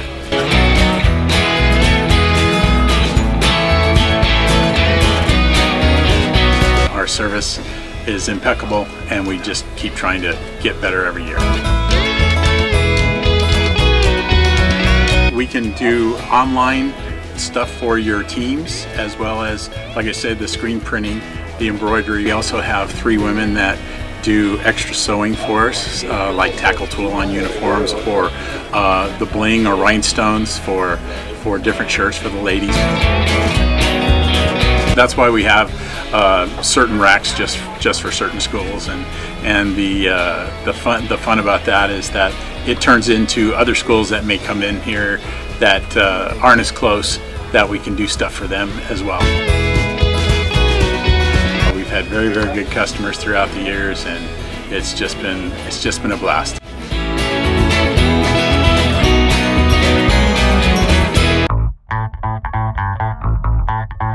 How you guys doing? Coach Ray here from Boost Training. We're here today at the Boost Performance Center with the one and only Pep Fernandez. Today's Boost Training tip, we're going to get football specific with the 40-yard dash stance. Come check it out. Okay, so first things first, we're going to establish Andrew's footing. All right, now, he has his left foot up in his 40 stance, so what we're going to do is he's going to take his left foot, his left toe, and he's going to bring it back to his right heel. All right, now he's going to take his right toe and bring it to his left heel. All right, next he's going to take that right foot, he's going to bring it about hip width. Now, depending on if you're a skill player, receiver, DB, or if you're a lineman, a bigger guy like Andrew is here, you may want to go a little bit wider, all right, because they usually have bigger thighs here. So he's going to go a little bit wider hip width. Now he's going to take that right toe, he's going to move it back about 4 to 6 inches. Perfect, perfect. Okay, now he's going to take his right hand, he's going to place it right behind the line. He's going to take his left hand and place it right above the line. All right, now he's going to dig his feet in, get his footing. We want to really load the hips, knees, and ankles here. And what we're looking for is a deep bend in the ankles and a nice angle with the shins here. We want to try to keep that shin nice, almost parallel to the floor. So what's going to happen, he's going to keep his nose to his knee. He's going to stay nice and low. When I say set, Andrew's going to bring that left arm higher than his hip. He's going to slightly elevate his hips, higher than his knees. Now, you never want to hold your 40 stance any longer than about 3 seconds. So it's going to be very quick, all right? Here we go. Set. Go. There you have it, 40-yard dash stance.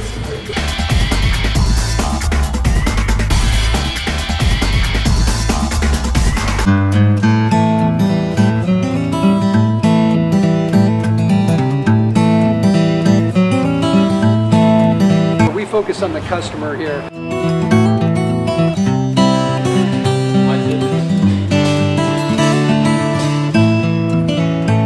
Believe it or not, that is the biggest thing for customers on an oil change. They just want the convenience of coming in, driving in, getting it done, and driving out.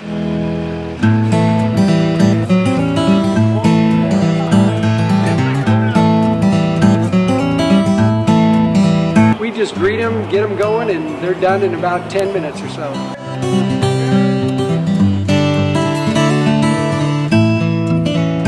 We don't push any sales on them. We do the oil change, and I think that's what sets us apart is our customer service.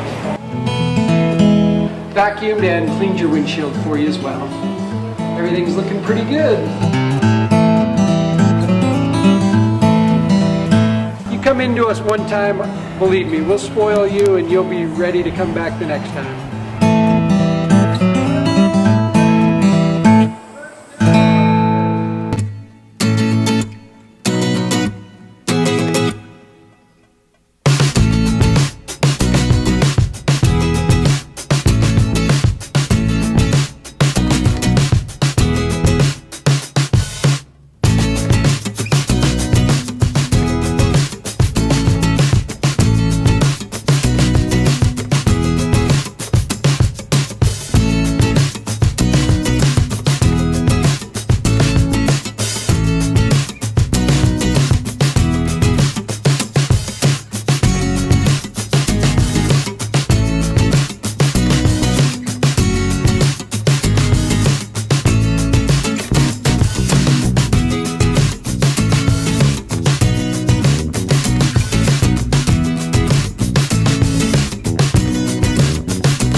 how many Air Jordan 6 black kids wear?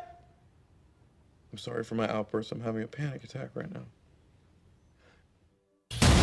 We're back to the Inland Sports Show. Here are your hosts, Pep Fernandez and Jeff Corum.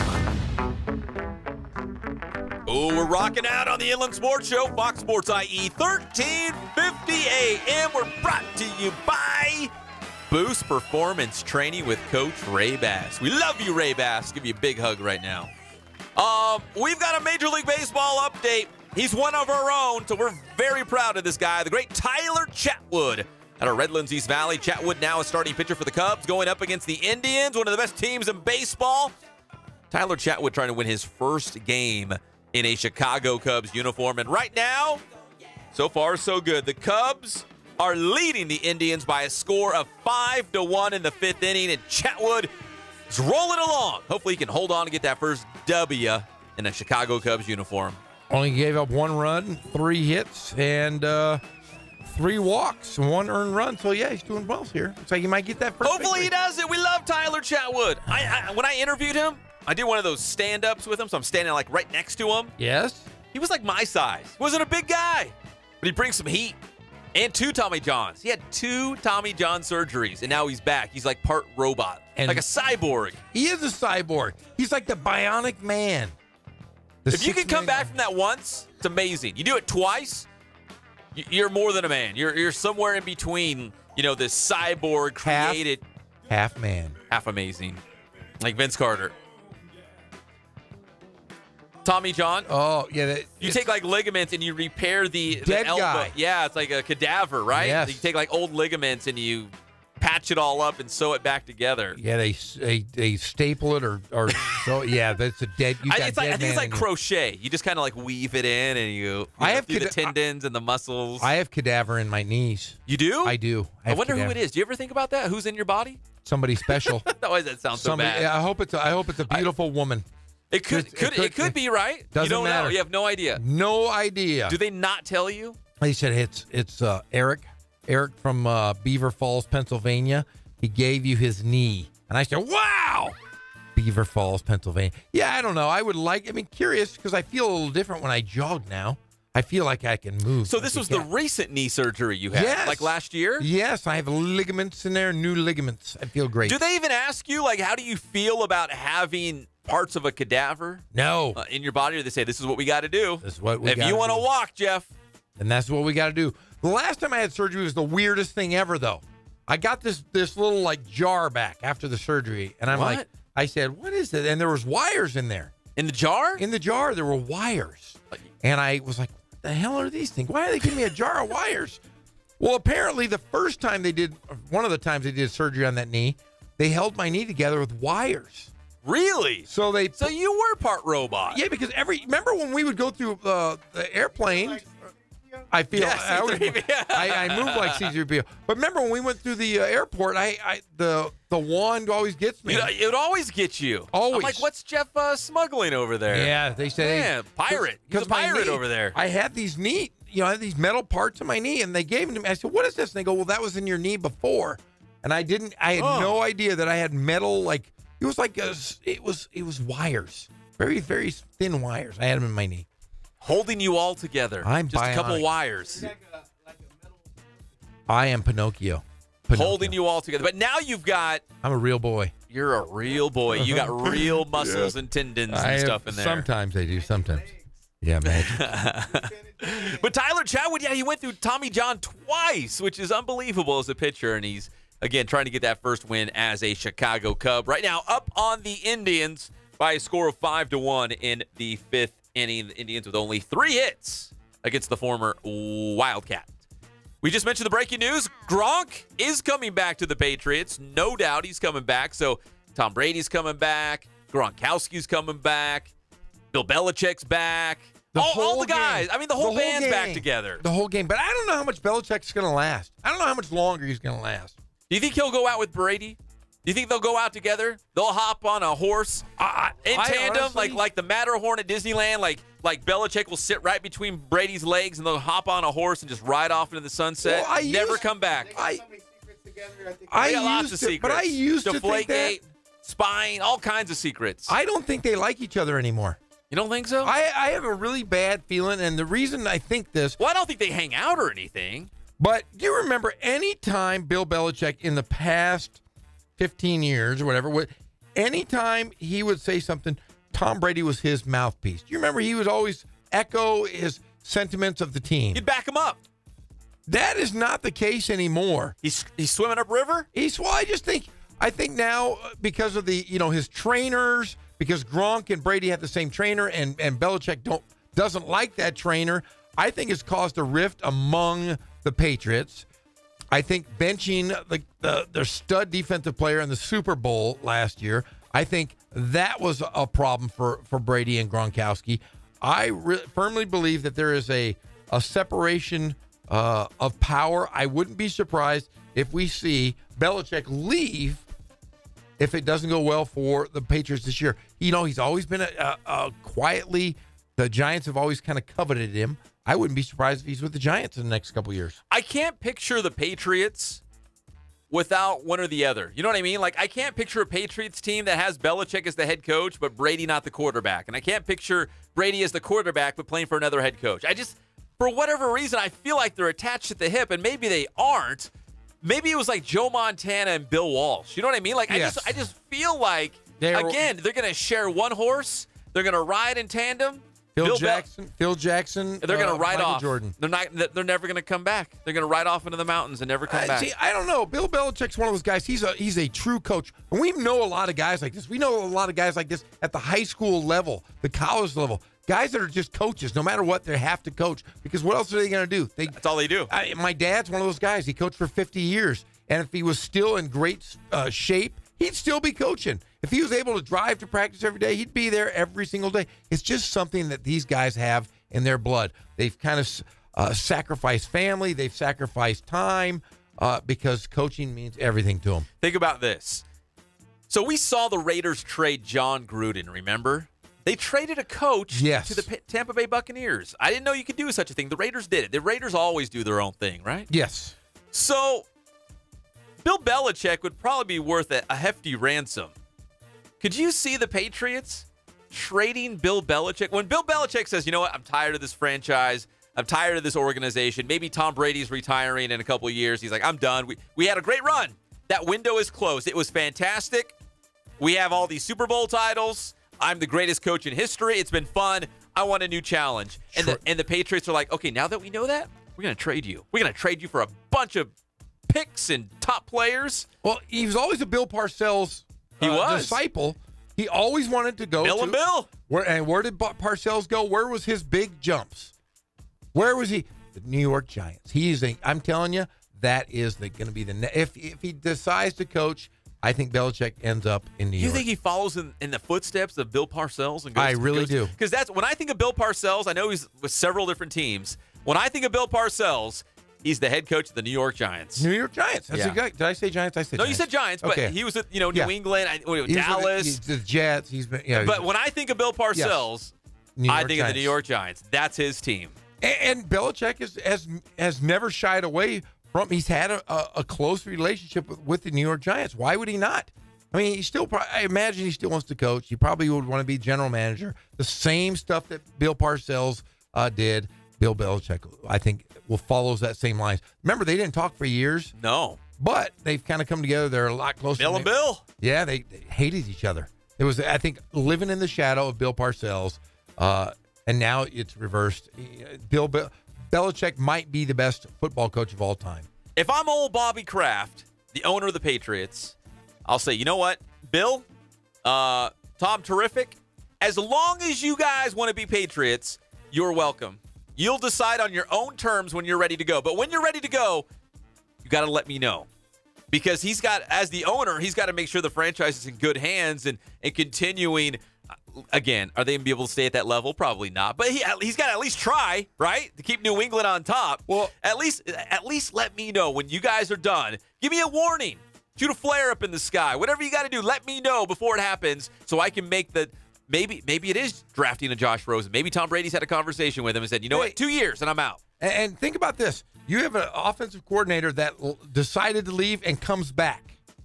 It was McDaniels, Yeah, right? he was going to be the head coach of the Colts. Yes. In fact, it was reported he was the head coach of the Colts. And they're like, no, wait, hold on. And then they remember, slow your roll. Remember, everybody in the media, all the coaches that when he turned that job down after accepting it, they said he would never get another job unless it was the New England Patriots. You think he's holding out? Of course he's waiting. holding out. Why would he not? Coach in waiting. Of course he's the coach in waiting. He's a Belichick disciple. He turns down jobs. He's told that you will never coach anywhere besides New England.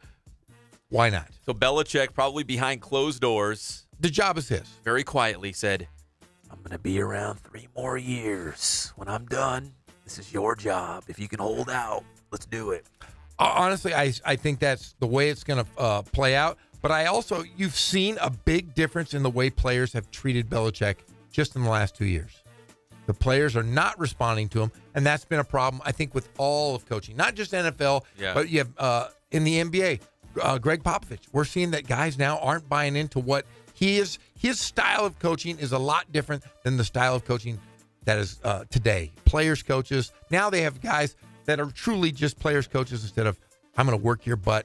You're going to be dead by the end of the season, but we're going to get something out of you. Guys don't want to play for that anymore because they make too much money. Especially in the NBA. It's a player league. They brand the league on their superstars. The superstars get paid, and even the guys who aren't superstars get paid an insane amount of money. But the NFL is going that route as well. You think about the way that coaches have been treated. You look at that Pittsburgh Steelers locker room.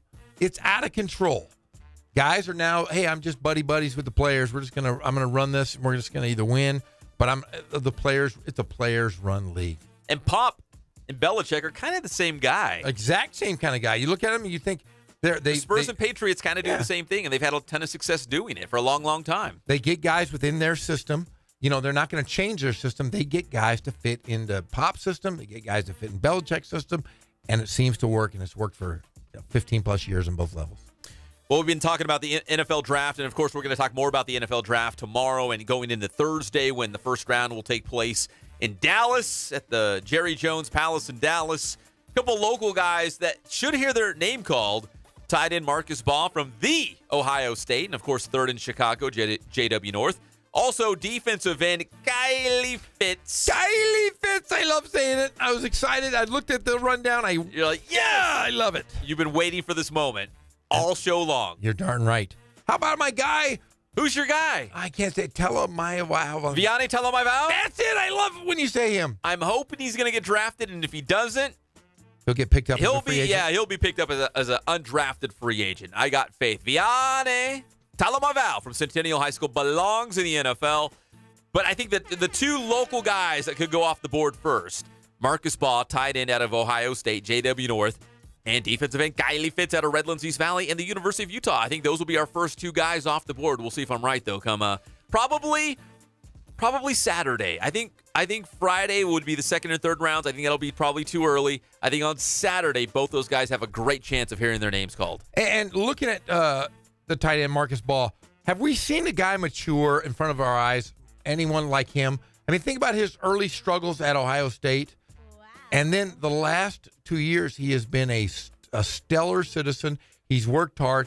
He was really the best player in the Big Ten or the Big 12 or whatever they call it now. He was really... He was great in the Big Ten, yeah. He was the best tight end by far in the Big Ten. And Urban Meyer at Ohio State, they like to use the tight end. I think that was one of the selling points when he decided to sign with the Buckeyes, was that the tight end position, they actually throw them the ball. They actually use the tight end. And if you're going to be one of the go-to guys, especially for a high-profile program like Ohio State, that's going to carve a path to the NFL, and that's exactly what we're seeing with Marcus Baugh out of JW North High School. I agree. All right, we come back here on the Inland Sports Show. Jared Goff, he left the Rams, and he's going back to school. He's going junior college, in fact. Jack Skellington? He's going back to a JC. He left the Rams. This is a very true story. I would not make this kind of thing up. I'm worried now. We've got the details. We'll be back. It's the one and only Inland Sports Show on Fox Sports IE, 1350 AM. How you guys doing today? Ray Bass here from Boost Training. I'm here today at the Boost Performance Center with the one and only Pep Fernandez. Today's Boost Training tip is all about speed. We're talking about the weighted sled push. Come check it out. So when it comes to the weighted sled sprint, it's all about strength endurance. More specifically, building strength within the hips, the knees, and the calves. All right? So whatever sport you play, if you got to be strong and fast, sled sprints are for you. So I'm going to have Sawyer go ahead and get his hand placement right. We're going to get his hand about mid-height on that bar. He's going to back his feet out. He's going to bend his elbows and really get in the prowler here. Okay, so what I'm looking for here, when I say go, he's going to drive his knees very powerfully, and he wants to apply as much force against the ground as he can. That's what it's all about, how much force we can apply against the ground. All right, so ready, set, go. So there you have it, the weighted sled sprint. If you're not doing it, you definitely want to add it to your regimen to get strong and fast, and we're doing right here at Boost.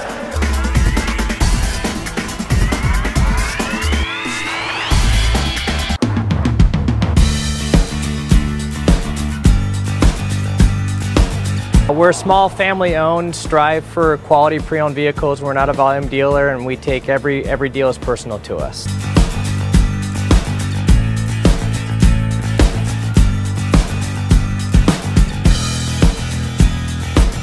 We're a low-stress environment. We're not a pressure sales house. If you want to shop us, you're more than welcome to shop us. We have, like I said, great rates, competitive financing, a lot of one-owner, clean Carfax, clean title vehicles.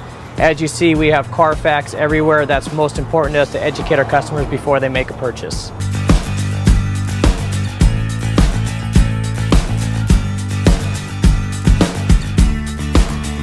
We're right off of Ontario, right off a couple exits off the 15 freeway, off Cajelco, off El Cerrito, and we're right on the main drag going into Dos Logos and the crossings.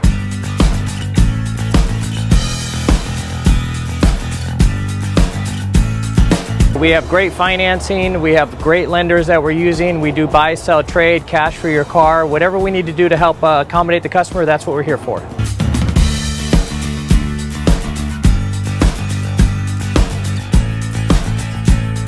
We have a little bit of everything. We start at about $69.95 and go all the way up to $100,000. We have Escalades, we have commuters, we have pickup trucks, we have Jeeps, sport utilities, and if we don't have it, our specialty is finding you exactly what you're looking for.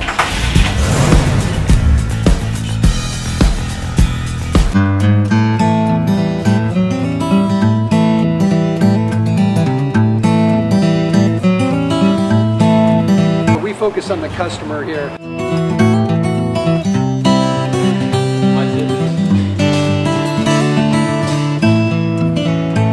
Believe it or not, that is the biggest thing for customers on an oil change. They just want the convenience of coming in, driving in, getting it done, and driving out.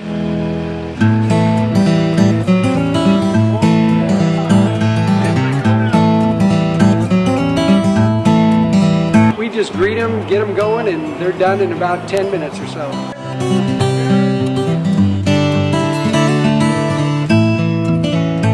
We don't push any sales on them. We do the oil change, and I think that's what sets us apart is our customer service.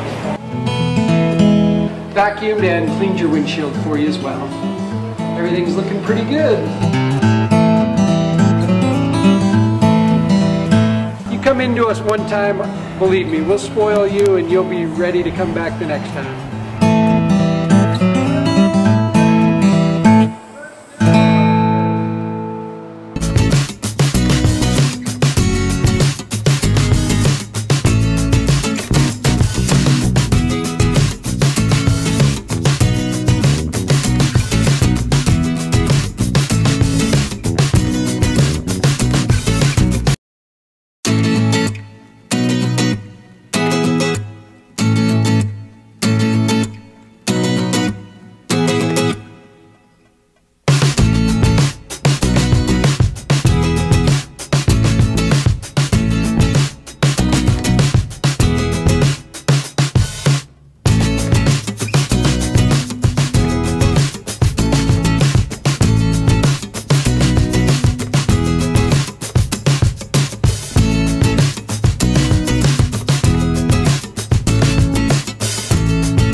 for starters, you have to purify yourself in the waters of Lake Minnetonka.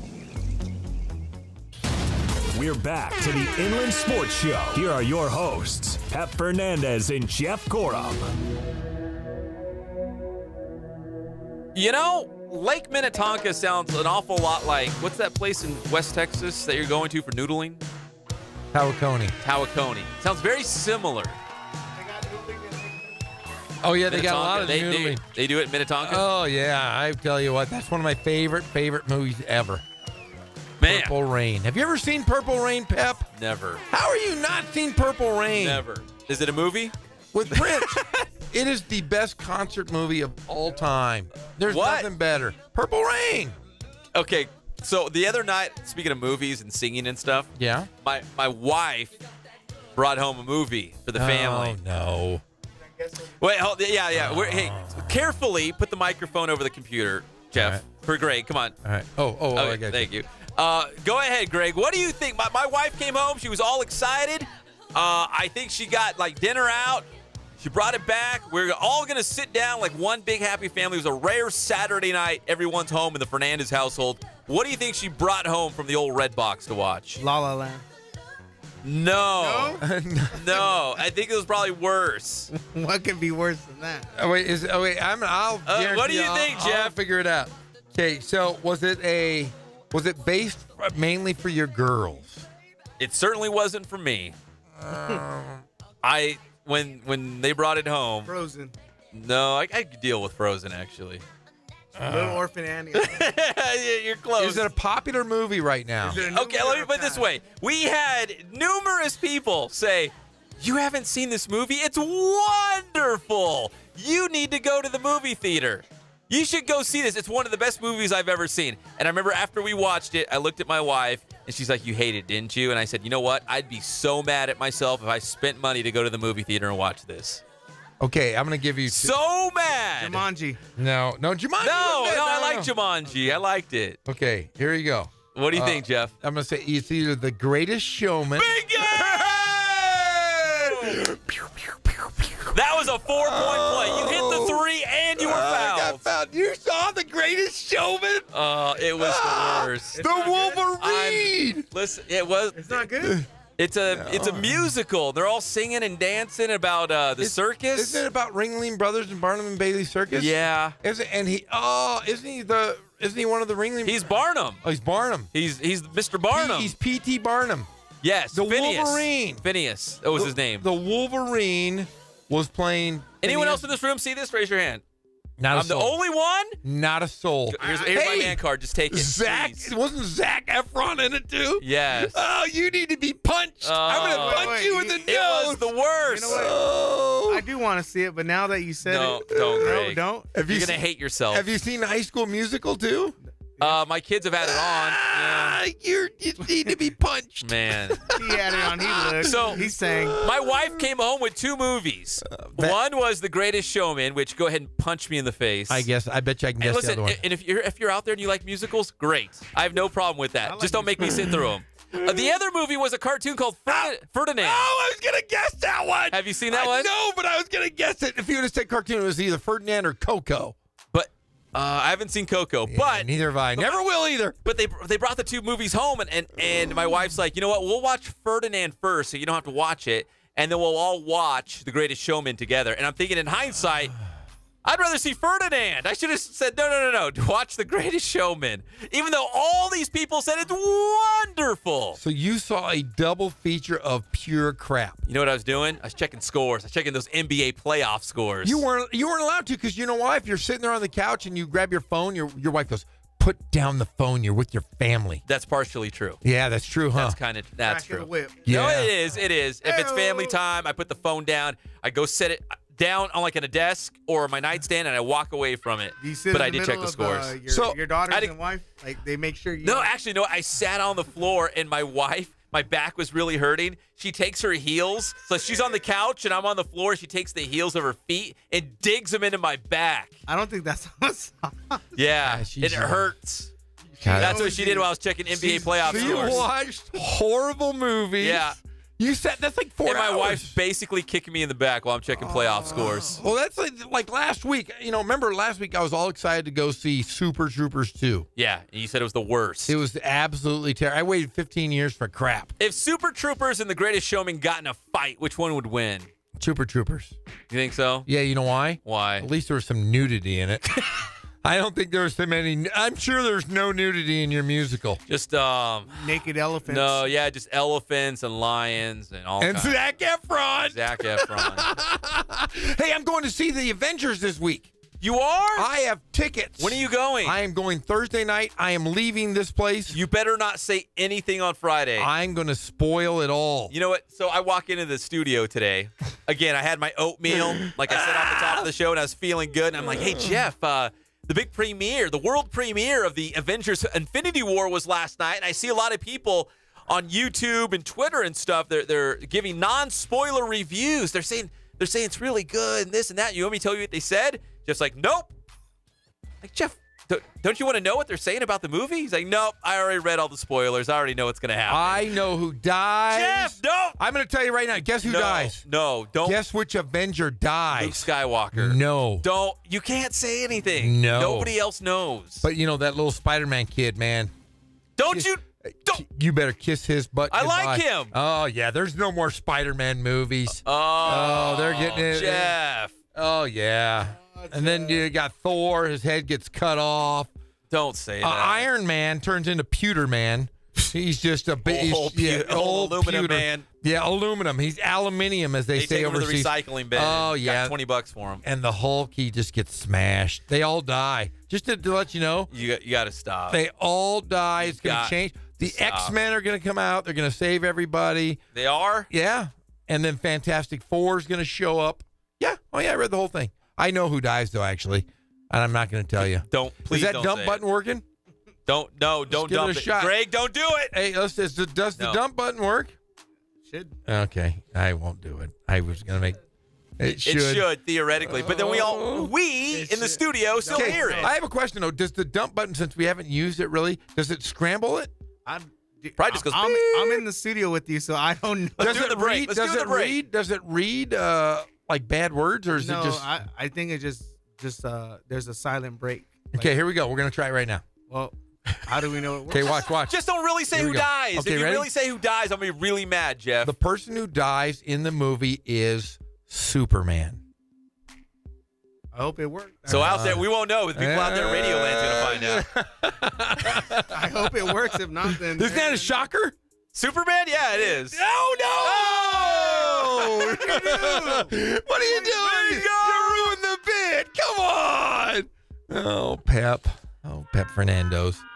But he is alive. You got to go commercial. Even though it's a different universe. Yeah, I'm sorry. When we come back, we will get to Jared Goff because unfortunately he has left the Rams and he has gone back to school. He grabbed his backpack, his old JanSport. He put all his books in there, sharpened his pencils. He's going back to school, and it's a junior college. We're going to explain why. When we come back, it's the one and only Inland Sports Show on Fox Sports IE, 1350 AM.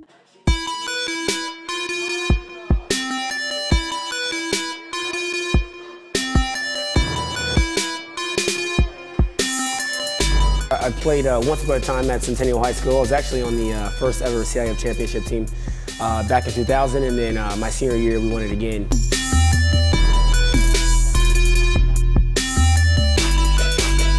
I think that's my passion because I've done it. I know exactly where these athletes are at. I know what their mindset is right now. I know how hard it is to, number one, find a performance coach who can take you to the next level.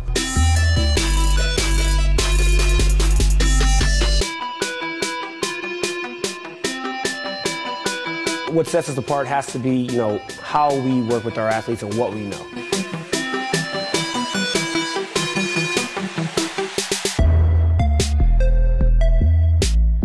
We can take an athlete and help them reach their athletic potential, help them, prevent injuries, help get them stronger.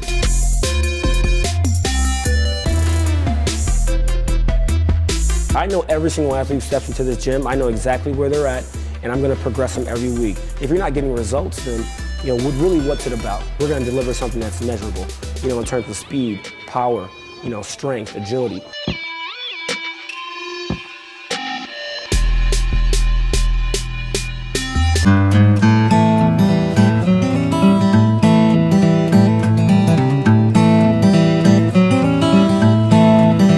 focus on the customer here.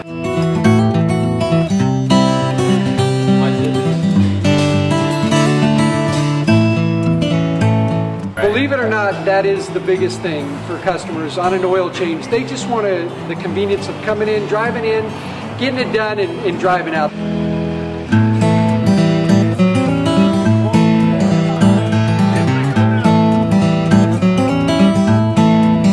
We just greet them, get them going, and they're done in about 10 minutes or so.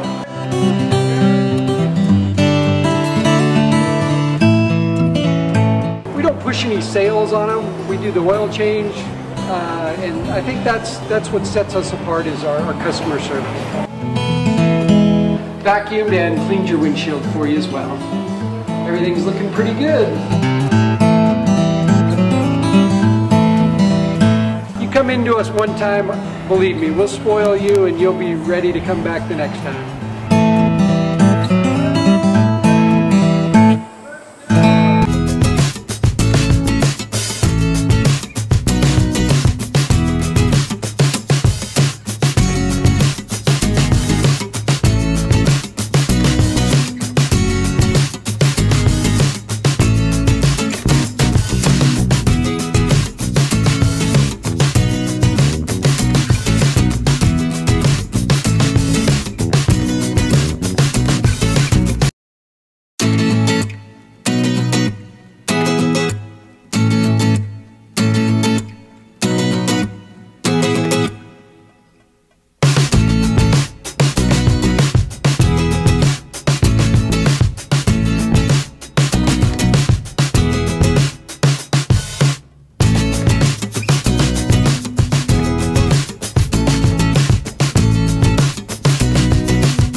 Also, it's in the Bible. You know, and also ass is in the Bible. Did you know that ass is in the Bible? Yeah, a donkey. Jesus rode on one. Jesus rode an ass. Oh, keep on going. Yeah. Tell me about the dump button. Okay, the dump button apparently does not work at all. I had discussed who was going to die in this new Avengers movie, and I threw out the name Superman just to see. And my wife, the Smetty Smedberg, said that the dump button was not working. So we're going to have to call these engineer guys in to come in and fix the dump button, because I plan on cursing for the next, if we're going to be here every single day from 3 to 6, I plan on cursing a whole hell of a lot over the next few years. And that thing better be working. That's a lot of cuss words. Because damn it, I want to cuss. And when I want to get something off my chest, I want to do it. Well, I think you'll think twice about cussing on this show, Jeff, because guess who's in the studio now for forever? I can never curse at this show. Bendable Jesus is back. Bendable Jesus has made it. And guess what? He's looking right at you. So watch your mouth. What happened to Eggy? Eggy Jesus is missing in action. I don't know. I'm gonna Easter egg hunt for him. Bendable Jesus is and he's looking right at you. So watch your mouth. We do not have a dump button. I didn't want the hugs. Yeah, he does want a hug. Well, he's bendable. I love that you brought Bendable Jesus in here. Now my impure thoughts and everything else is out the door. We're gonna clean up your act, Jeff. If we do anything else, we're gonna clean you up on this show. Good golly, man. The no dump button didn't work. No, it didn't. I'm really upset about that. Apologies to everyone out there who found out who died in the Superman. new Infinity War movie. Avengers. I told everybody off the air though who died except for you. The real one? Yeah. Don't say it. There's 2. Does everybody in this room know now? There's 2. Don't say it. None of you guys. 2. They all know. I will unfriend you on Facebook. 2 are going to perish in the next Infinity War. 2. All right. Just 2. Okay, I believe Maybe you. more. Who knows? We got breaking news. Okay, give me the breaking news. According to our dear friend Jim Alexander, who always pops in here from the Press Enterprise. So the Rancho Cucamonga Quakes are in the news. Mike Lindskog, I'm sure he knows this whole Skoggy Skogs. The first one to know when the Quakes are involved with something. So last night, Jeff, Walker Buehler made his first start in a Los Angeles Dodgers uniform, and he was fantastic. 5 innings, no runs. He was wonderful. Well, today, and don't get too excited yet. Let me finish this thought. Today, the Dodgers have sent Walker Buehler. Last night, he pitched at Dodger Stadium. Send him back down. They sent him not only back down, but they sent him to the Kook. Deep into the Kook of Rancho Cucamonga. Why? But here's the deal. It's a paper move. They're just doing this to kind of shuffle guys around, according to our, again, dear friend Jim Alexander, one of our best friends on the show. The fossil, the scribe. The scribe from the Press Enterprise. It was just a move, a transaction move. They're moving guys around, but they're expecting Walker Buehler to pitch again this weekend against the Giants. So he's not going to pitch for Rancho Cucamonga. Mike Lindskog, he'll probably bring it up tonight on the Quakes here, right here on Fox Sports IE 1350 AM, but he's not going to pitch. Does he? I mean, I'm curious, though. There's got to be some rules. If you're going to drop a guy down, does he have to show up at the ballpark at the minor leagues? Probably not. You know what? So going even back to my hockey days, I don't know if Cullen will appreciate this. The Anaheim Ducks would assign guys to Bakersfield. They would come up, they would skate around for a practice for like 2 hours, and they'd go right back to Anaheim. But the Ducks could say, okay, we sent them down there, and they somehow those transaction moves were freeing them up to do other things that they wanted to with other players. I would like and to they never played in a game in the minors. They just sent them over to do a practice, and they'd send them right back. I'd like to ask Lindskog this, the old Lenny Skog. Skoggy Skog? The Skog dog? Skoginator. Yeah, I don't know if he likes us very much, but we got to get him. We're going to get him in studio. We tried today, but he was too big time for us. Yeah, he big timed us, but we'll get him in. Yeah, one day. All right, so that's the breaking news. Walker Buehler assigned to the Rancho Cucamonga Quakes right here on Fox Sports IE 1350 AM, but do not expect him to pitch, according to our dear friend Jim Alexander from the Press Enterprise. Just a transaction move, and Walker Buehler probably back on the mound for your Los Angeles Dodgers this weekend against the San Francisco Gigantes, the Giants.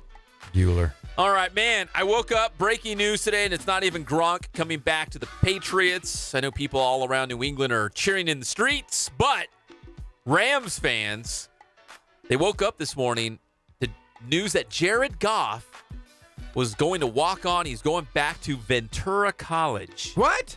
Yeah. Did you hear about this? No. It's bizarre. I thought he was a Cal Golden Bear. He had a breakout season for the Rams. The Rams franchise quarterback for forever. He's going to be like Tom Brady. He's going to be like 41 years old, hanging out in Qatar with a model. He's going to be the guy forever for the Rams. I hope so. Well, he showed up at Ventura College, trying to walk on. Can we play some of it? I would like to hear this. There's video of him walking on? Of Jack Skellington, a.k.a. Jared Goff, at Ventura College, practicing. What are they, the Pirates? Yes, they are the Pirates. The Pirates. The Pirates. But Goff said, but I don't want to be a pirate. You're going to be the first pirate. But I don't want to be a pirate. Here's a little bit of the sights and the sounds of Jared Goff trying to earn the starting job at Ventura College. Here we go. I want to scare him a little bit. I want to get those quarterbacks a little nervous. Were you the punter? No, I'm a quarterback. Oh. I get disrespected by that. That's my quarterback. Well, then good. Then go play for him. What's his name, Kobe? He asked if I was the punter.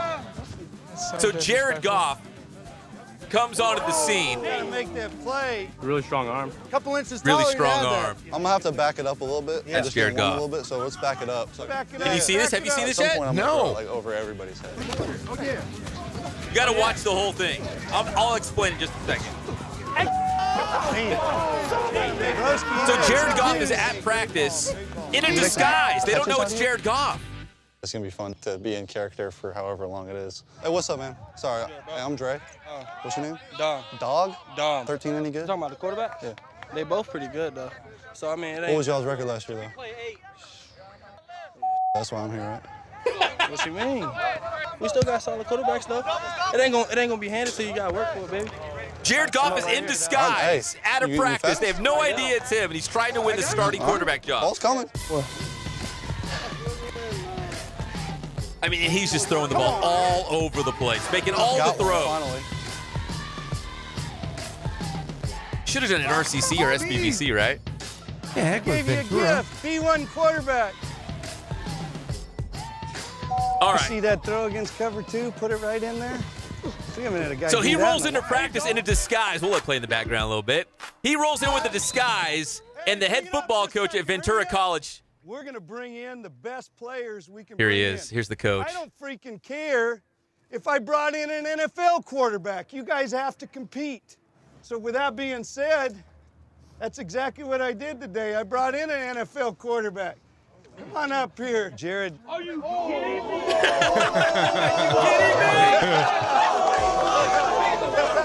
So Jared Goff rolls into Ventura College football practice in a disguise, like a big mole on his cheek, big shaggy hair. Like Joe Kelly. Like Joe Kelly, in disguise. And the coach says, hey, guys, we've got a Division I bounce back. This guy was a Division I college quarterback. He's now here at Ventura College. We're going to compete. We're going to let him compete. Let the best man win. He wants to be the starting quarterback here. So, the other quarterbacks there at Ventura College are like, what? They're looking around. They're panicking. I'm transferring. I'm getting out of here. That guy's pretty good. So Jared Goff walks onto the field. His first couple of throws, by design, way off. Like, he looks awful. And a couple of the guys are kind of snickering, like, oh, who's this guy? And then they're like, oh, wait, now I'm loosened up a little bit. Let's back it up. Whoever you guys are throwing from, let's back it up. So they back up Jared Goff, and he's unleashing all the throws, the deep throws, putting the ball in a window, all of the throws, and everyone's like, holy smokes. He asked one of the quarterbacks, hey, are you the punter? And he's like, no, I'm actually one of the quarterbacks. He asked the other guy, what was your record last year? And he's like, well, that's why I'm here. Like, he was totally in part, like he was totally playing into it. And then at the end, you heard the coach reveal that no, it was not some Division I college, like a bounce back to Ventura College. No, it was the Rams, Jared Goff. It was a prank. His name was like Dre Foge or something. Dre Foge. Or something like that. It was real funny. But apparently all of the Ventura College football players bought it. They had no idea until he ripped off his wig and said, look at me, it's Jared Goff, the quarterback of your Los Angeles Rams. Now, was this for a commercial or was this I think it was Red Bull, I want to say. Red Bull put it on. So it'll be somewhere. It'll be viral, I should say.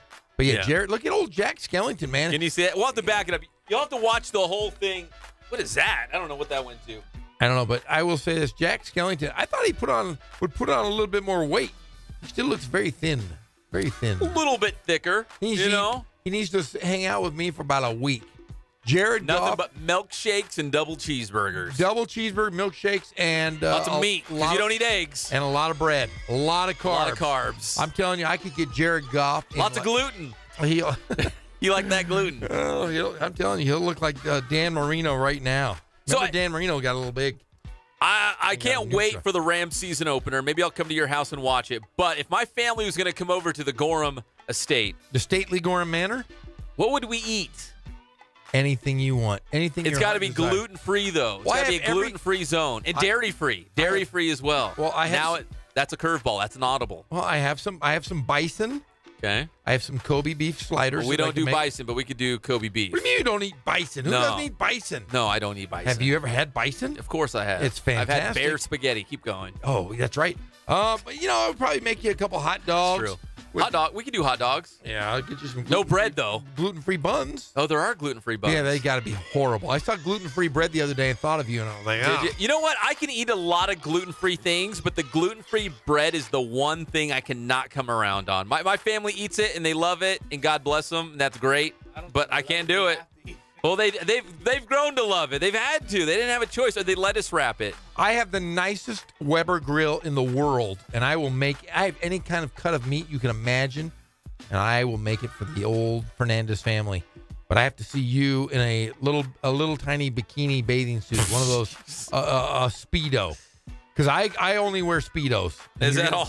That's it. Is that like a rule if you come over to the Gorham house and you hop in the pool? You're going to see Big Jeezy wearing a Speedo. Oh, man. Like, I'm telling you, man. With no shirt, of course. Shangri-La. Right? We have a brand new fountain that is being built as we speak. So you can come over. You can sit in my reading room. We can watch a little TV. We can smoke a cigar, a heater if you'd like. I'll pass. We can hang out by my little... We're having a nice fountain. I will just sit there and be thankful that you actually have a Speedo on, as opposed to I could nothing. go all natural. I've done that. We don't need that. And when no one's at the stately Gorham Manor, it's Shangri-La. Anything goes. No one can see in our backyard. I am naked as a jaybird, diving in, doing cannonballs naked. Hurts a little bit sometimes.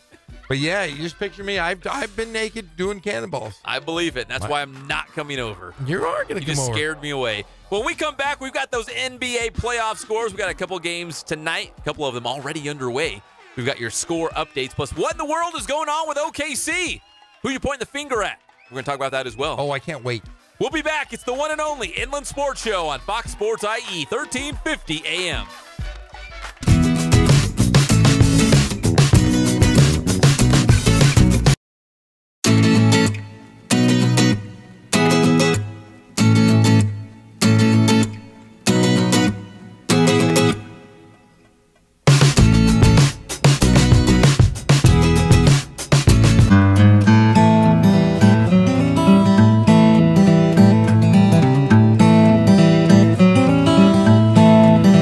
Focus on the customer here.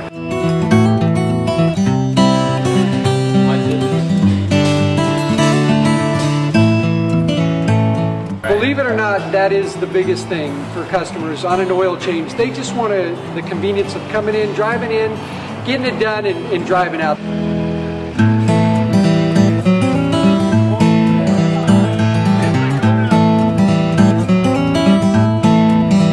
Just greet them, get them going, and they're done in about 10 minutes or so.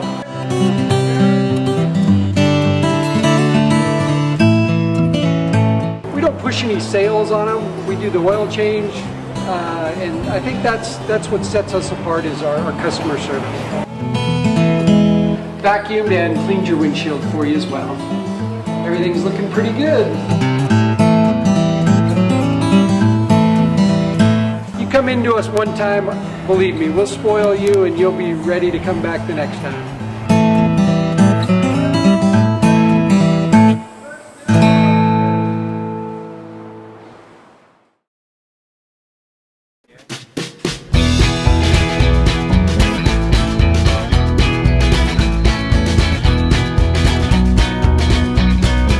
Thank God, first of all. I thank the great people that I've got around me that help support me, the people that work for me. As I started, if it wasn't for the people around me, we probably wouldn't be here right now, but I've got a great staff.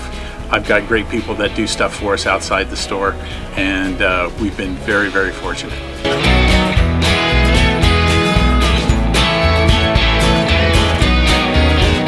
Our service is impeccable, and we just keep trying to get better every year. We can do online stuff for your teams, as well as, like I said, the screen printing, the embroidery. We also have 3 women that do extra sewing for us, like tackle tool on uniforms, or the bling or rhinestones for different shirts for the ladies.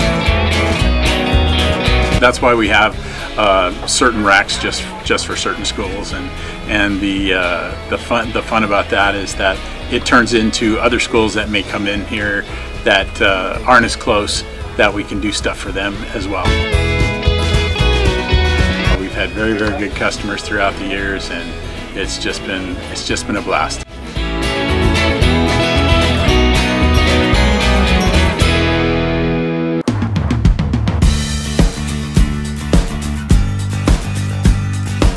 We're small, family-owned, strive for quality pre-owned vehicles. We're not a volume dealer, and we take every deal as personal to us.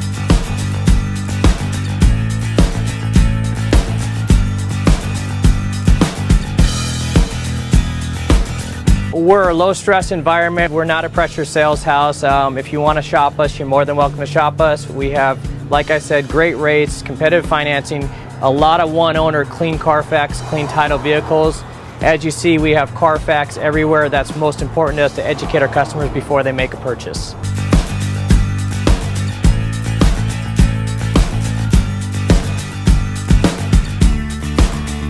We're right off of Ontario, right off a couple exits off the 15 freeway, off Cajalco, off El Cerrito, and we're right on the main drag going into Dos Logos and the crossings.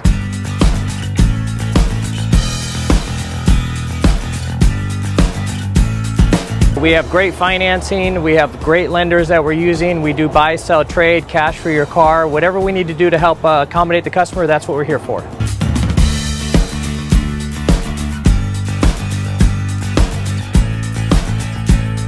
We have a little bit of everything. We start at about $69.95 and go all the way up to $100,000. We have Escalades, we have commuters, we have pickup trucks, we have Jeeps, sport utilities, and if we don't have it, our specialty is finding you exactly what you're looking for.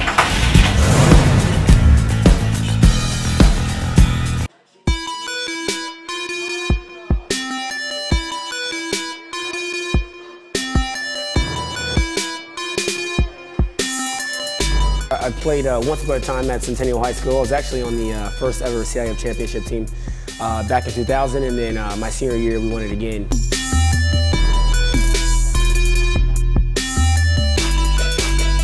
I tell you that's my passion because I've done it. You know, I know exactly where these athletes are at. I know what their mindset is right now. I know how hard it is to, number one, find a performance coach who can take you to the next level.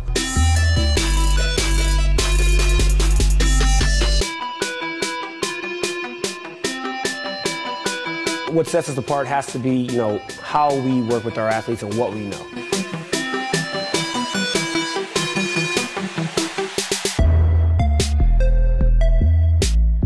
We can take an athlete and you know, help them reach their athletic potential, you know, help them, you know, prevent injuries, help get them stronger.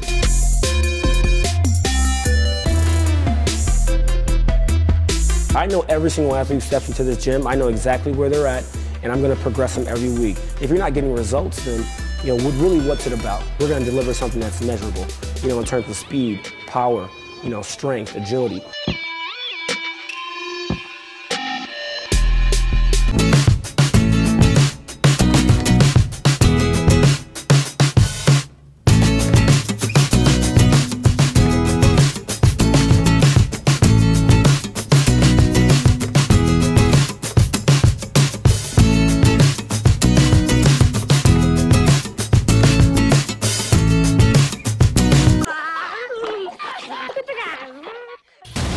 We're back to the Inland Sports Show. Here are your hosts, Pep Fernandez and Jeff Corum. We're doing this thing on the Inland Sports Show on Fox Sports IE 1350 AM, and so is Tyler Chatwood dear friend of the show, the pride of Red Lindsay's Valley, trying to get his first win for the Chicago Cubs in that Cubs uniform. Still on the bump against the Indians. Jeff, I think he's going to do it. They're up 8-1 on Cleveland in the 7th inning, and Chatwood is still on the hill. He's got to earn those millions. He's making like He's making a lot. Ridiculous. He might buy Redlands. He might buy the city. Didn't we say he could give everybody like $5,000, the entire city? I'm gonna tweet at him. Don't need $1,000. No. Is Redlands ritzy? Do you guys look at me and say, Pep, he's so fancy? No. Not at all, He's Pep. so hoity-toity. You're a dandy boy. You are definitely a dandy boy. Old Pep Fernandez, old rich Pep. I milk cows. I mow my own lawn. Come on. Can't believe you. Oh. We're brought to you by Ken Sporting Goods. More than 40 years in the Inland Empire, taking care of all of your sporting gear needs. They also do team sales. So if you want to buy a bunch of polo shirts or sweaters, they do Letterman's jackets. They'll embroider them. The print shop, they do it all. You can buy a net. If you want to go buy a net. You need a net. You need a batting helmet, a mitt. A scorebook. I used to buy my scorebook. When I was coach a long time ago, I used to buy my scorebooks at Ken Sporting Goods every single year. They have it all. They have That's everything. no joke. It's not like I'm making this stuff up. Come on. Oh, no. They've got it all. Ken Sporting Goods out there in Horsetown, USA. If you'd like to sponsor with us here on the Inland Sports Show, it's easy. Just send us an email. inlandsportsshow@gmail.com. Do you have the playoff scores up? I have everything up, Pep. Hey, I have something I just read something here. Breaking news. More breaking news? Yeah, I don't know who this guy is, and I'm probably going to sound like a complete diphthong. Okay. Isn't that like a... no, that's why I said... Thank you, Greg. I said diphthong. Yeah. But it could be dumb for that because it was really a stupid thing I said. Who the heck is Meek Mill? I always hear about Meek Mill. He's in prison. He's out. Hold on. Wait, hold on, Greg. Okay, This is Greg's territory. Meek Mill, he's at the Sixers. Don't look at me. He's right now he's at the Sixers game. Yeah. Wait. But he was in jail, Is he a right? criminal? Wait, and I think the 76ers owner bailed him out. And the Patriots owner.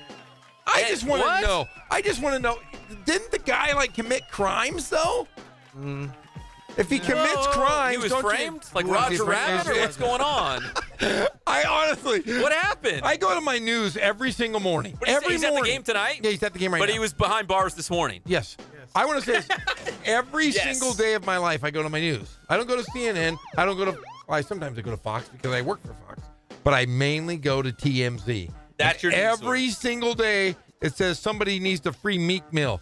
I don't even know what he is. Is he a singer, a rapper, an actor, He's a comedian? Rapper. Did he win a Pulitzer? No, he's no not yet. You know Kendrick. He's no Kendrick Lamar? No. I don't even know who that guy is. I just know he won a Pulitzer. He lives in East Vale, so you better go. Better recognize, Jeff. Find him. I already He's talked listening. smack. Who was that guy? I wanted to beef DJ with? Quick. DJ Quick had nothing You on wanna me. beef? What did beef. Denzel say? You want King Kong? What did he say? King Kong has got nothing on me, DJ Quick. You want no piece of me? You want a piece of me, Meek Mill? That just didn't sound very tough, did it? No, it didn't. Yeah, Meek Mill. Meek Mill. I want a piece of you, Meek Mill. I don't know. Oh, I got scores, though. You do? Because the 76ers, are they playing already? Did you just besmirch Meek Mill? No. Of course. Why would I do that? Huh? Free Meek Mill. You think you can do this to me? You'll be playing basketball in Pelican Bay when I get finished with you. I've been to Pelican Bay. Not inside. Wait a second. Yeah. Crescent City. Crescent, whatever. On the outside. They almost took me in. Go ahead. Scores. They got a lot of Pelicans? No, but there's a lot of big walls and barbed wire. There can't be any street cred when your name is Meek Mill. Meek? Meek He's so Mill. meek. He's so little and meek. Meek Mill. Is he cool, Greg? Is he a good He's rapper? aight. He's Aight. aight. I'm going to read up on Meek Mill. We got to go straight to the Inland All right, Sports here we update desk. Boston, 48. Milwaukee. Meek Milwaukee. Meek Milwaukee, 37 in the third quarter. Here come the C's. It looks like the Celtics are doing, and then over in Philadelphia with Meek Mill. Because the Sixers are playing for Meek Mill tonight. They're playing for This one's for Meek. Meek Mill. 13-9 over the Miami Heat and Meek Mill. I don't even know who that guy is, but I see him on TMZ every single day. Free Meek Mill. I'm gonna get you a shirt. Oh, Jeff would be rocking that thing. I have no idea who he is at all, but I just always see everybody wants a free meat meal. Yeah, we gotta get him out. Oh, he is out. He's at the game. Yeah, he's at the Sixers. They gave him a standing O. Hey, so the Sixers have Meek Mill. Meat meal. But the Raptors, Toronto, they got your boy Drake. And apparently John Wall he has a beef going on with Drake because Drake told him like during the game, hey, the Toronto Raptors are going to sweep you guys and the Wizards. Well, that fired up old John Wall and the Wizards. They came back. They've won the next two. So that series is even at 2 apiece. So there's a beef between Drake, who's from Canada, and John Wall. There's no street cred in Canada. Is there? Is he tough? Is this Drake right now? Yes. This is Drake. He started from the bottom. Actually, he started from the top. Wasn't he like a soap opera star? Or? He was on a Nickelodeon show. Degrassi. He was on Degrassi? Who was? He's an actor. Drake. He was on some Drake's kids an show. actor. He's not a gangster. What the hell is going on in the rap game? You got guys named Meek Mill. Drake comes from a kids show. Drake is from a kids show. There's no street cred anymore. There's a guy I saw on TV though. I know. I have to tell you this. And I got a story for you too, as we're strong in the rap game right now. With tattoos right now. He's on TMZ. He's like shooting. He went to the Adrian Broner fight, and his name was. What? That garbage. That hot mess. Garbage. He has tattoos on his face. Garbage. A complete ding dong, and he had like these teeth the other day. He was talking in an interview, and he was. It sounded like he was tap dancing in his mouth, or he had rocks in his mouth. I blame the educational system of America for that. Where's that guy from? Better not be the IE. From the bottoms of the barrel. The ocean. Yeah. Man, he is like bottom. He's like Keystone Light. He is bottom of the barrel. That's what happens when you take reading and music out of school. Riff. You remember that? You get Meek Mill and this guy. Meek Mill. Remember, reading is fundamental. Riff. Exactly. Riff. Man, yeah. The rap game has changed, man. Can I drop something on you? Yeah, drop some knowledge. I don't know if you know this. Drop it. You know Cardi B? She's got a big, giant nose. Hold on. You like Cardi B. Do you like Cardi B? Nah. No, I don't know. I've never heard of her song. I just know that she's got really nice assets. Someone told me the other Very day nice her origins, where she came from. Do you know where she came from? Straight from the bowels of hell. I don't know. You don't know? No. And I don't know if this is true, but you got kids, so you might recognize Cardi the show. B. She came. Oh, I already know. She was on Disney Channel. No. Yes. No, she was on the Love and Hip Hop show. No. Oh, she's a straight hood rat. Hold on. Straight hood rat. Before that. She No. was on Disney Junior. She like was little not. kids. Yes. Yes, and she was Choo Choo Soul with Genevieve. I'm serious. Wait, you mean the singer where they're singing? You know that? That's her. That's not Cardi B though. Yeah. Yes. No, it's not. They that's said it not is. Her. Oh, that's not her. You're crazy. Yeah. Genevieve. No, it's not. I bet you. Greg Hollis says it is. Let's bet $100. No, I don't have $100. Let's bet something, but that's not Cardi B. A coffee. That's not either. Remember Choo Choo Soul with Genevieve? That's not Genevieve. Because I had little girls, and they used to watch that early in the mornings on Disney That is Junior. not. And they're saying that's Cardi B. You're wrong. I'll give you another one. Another rapper that was an actor before he was a rapper. A$AP Rocky. I don't even know what you're talking A$AP about. Rocky. He was in Friday, the first Friday. He was actually Chris, the one that was throwing down the trash cans. That's not Cardi B. Yes, it is. Look it up. Let's take a break because we got a lot more we got to get to in these final two segments. Look it up. We got some time here. Looked up. When we come back, we'll talk more about the NBA playoffs and also the latest on the Major League Baseball scores from this afternoon. We'll be back. It's the one and only Inland Sports Show on Fox Sports IE, 1350 AM.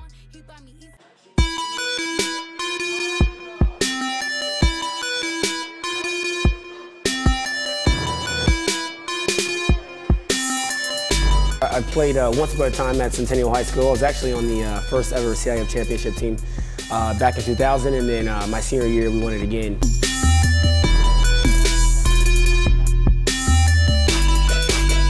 I think that's my passion because I've done it. You know, I know exactly where these athletes are at. I know what their mindset is right now. I know how hard it is to, number one, find a performance coach who can take you to the next level.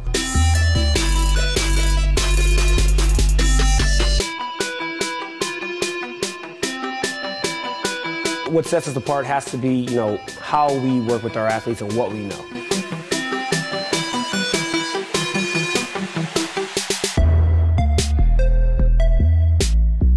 can take an athlete and help them reach their athletic potential, help them, prevent injuries, help get them stronger.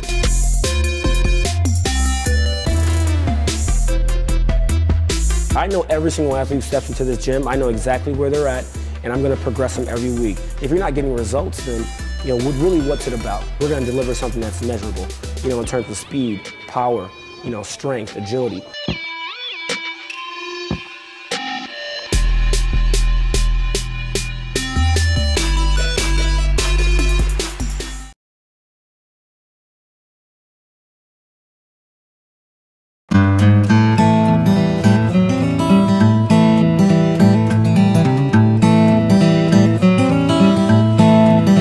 Focus on the customer here.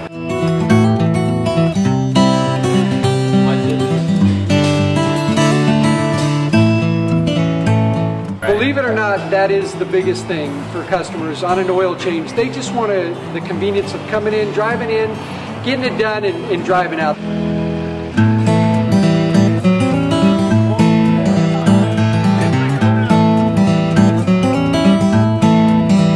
Just greet them, get them going, and they're done in about 10 minutes or so.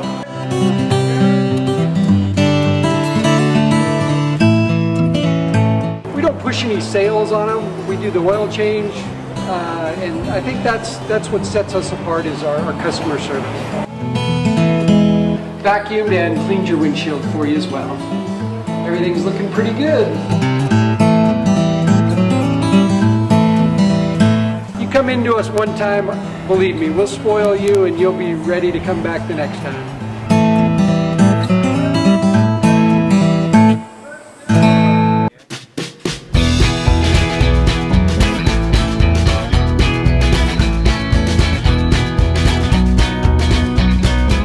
Thank God, first of all. I thank the great people that I've got around me that help support me, the people that work for me. As I started, if it wasn't for the people around me, we probably wouldn't be here right now, but I've got a great staff.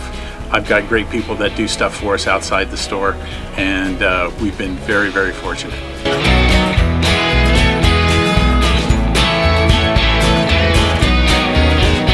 Our service is impeccable, and we just keep trying to get better every year. We can do online stuff for your teams, as well as, like I said, the screen printing, the embroidery. We also have 3 women that do extra sewing for us, like tackle tool on uniforms, or the bling or rhinestones for different shirts for the ladies. That's why we have certain racks just for certain schools, and the fun about that is that it turns into other schools that may come in here that aren't as close, that we can do stuff for them as well. We've had very, very good customers throughout the years, and it's just been a blast.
dish? No, I went to every class. We're back to the Inland Sports Show. Here are your hosts, Pep Fernandez and Jeff Gorham. iHeartRadio music you should know, featuring Meek Mill, 1942. It's your boy Meek. Meek Mill. Meek Mill. Well, here is. I don't know anything about him. Hey, real quick before we get to Meek Mill, it's a wrap. Tyler Chatwood's day is done. 6 innings for the Cubs, and he leaves the game up 8-1. So it looks like the pride of Red Lindsay's Valley is going to get that first win in a Cubs uniform against the Indians. We're talking NBA basketball here on the Inland Sports Show on Fox Sports IE, 1350 AM. We're brought to you by Boost Performance Training in Corona with Coach Ray Bass. Athletes of all levels in all sports, they all go to Boost Performance Training with Coach Ray Bass, bringing experience, passion, and commitment to grooming great athletes from lacrosse to football and everything in between. We love you, Boost Performance Training. Follow them on Instagram and Twitter. Check out their strength and speed class. You like Meek Mill? They just introduced him. The city of Philadelphia loves him. The city of brotherly love. I don't get it. I read up a little bit on Meek Mill. First, I must say, Cardi B is not the choo-choo lady. Yeah, she is. She's not. We looked it up. No, I'm pretty sure You're she wrong. is. They're flattered. They're both flattered. Who's flattered? The choo-choo lady? Girl. Yeah. Genevieve. It's Genevieve something. Yeah. She's not Cardi B. But Meek Mill. Cardi B has that walleye. Have you ever noticed that? Huh? She has a walleye. A walleye? Yeah, that eyeball. Like a stray eye that kind of looks everywhere? Yeah, it's like she's got a chameleon eyeball. Oh. She's like a chameleon. Like Pascal. Yeah, Pascal. All right. You like Meek Mill? Good guy. I don't get it. I've just read up on him. The guy's been arrested over and over and over and over and over and over. But the 76ers, they freed him. He's at the game tonight. Apparently. The NBA playoff game. Meek Mill. This is him, Greg, right now? And he's had like beefs with the game. Beanie Siegel. Who? These guys, how can Is that a guy? Is that a real guy, Greg? You know, honestly, I have a hard time with guys. Beanie Siegel? Beanie Siegel is a Is that a rap name? No. He's what is this world coming to? He's had fights with Pusha. Who? Pusha, ASAP Rocky, Big Sean, right? Jay Electronica, Tyler the Creator, Mac Miller. Who are J. any of these Cole, people? Big Crit, whoever that is. I mean, he's not. I don't think Meek Mill's as friendly as people think he is. I don't think he's as lovely. He's not as meek as people think he might be. When you think of Meek, you think of a guy sitting little timid, little shy, shy, quiet, meek guy. My name's Meek. Hey, I'm Free Mill. Yeah. But man alive, very, very strange here. This society. So he was in prison this morning, and now he's freed and at the 76ers playoff game tonight. Is that right? Am I understanding that all correct? Enjoying a hot dog, probably. And I guess something they do at the Sixers games, they bring out like this fake Liberty Bell, and they bang it a couple times. Bang, and he did that? He's the Liberty Bell guy. I just City of Brotherly Love. They love him. I got. I'm gonna find my own criminal, and I'm gonna support him, and I'm gonna get him out of prison. You are? Yeah, I'm gonna do it. Because now Meek Mill's free. You don't have to go around saying "Free Meek Mill." I'm gonna go You're gonna find your own guy. Big Crit. I'm gonna get him out of prison. Is he in prison? I don't know. Probably. Big Crit. Is that a guy, Greg? Does he rap? Is he in prison? How about Tyler? How about Tyler the Creator? How about Mac Miller? Is he in prison? Oh, okay. Sean Kingston, is he a criminal? So everyone's not a criminal except for Meek Mill. Meek Mill. But he's at the game tonight. Who knew? I know, I'm getting everybody mad. I'm sorry. He's at the game tonight. All right, so Kawhi Leonard will not go to the Lakers, and here's how we know why. Okay, because Greg Popovich has gone on the record and said that his number one cardinal rule is not to trade one of his guys to a Western Conference rival. He flipped out back in 2008. He's holding on to grudges. Back in 2008, he flipped out when Memphis traded Pau Gasol to the Lakers after the Shaquille O'Neal era because he thought, how could they do that? Memphis is in the Western Conference. So are the Lakers. That's a big no-no. That's cardinal rule number one, and you broke it.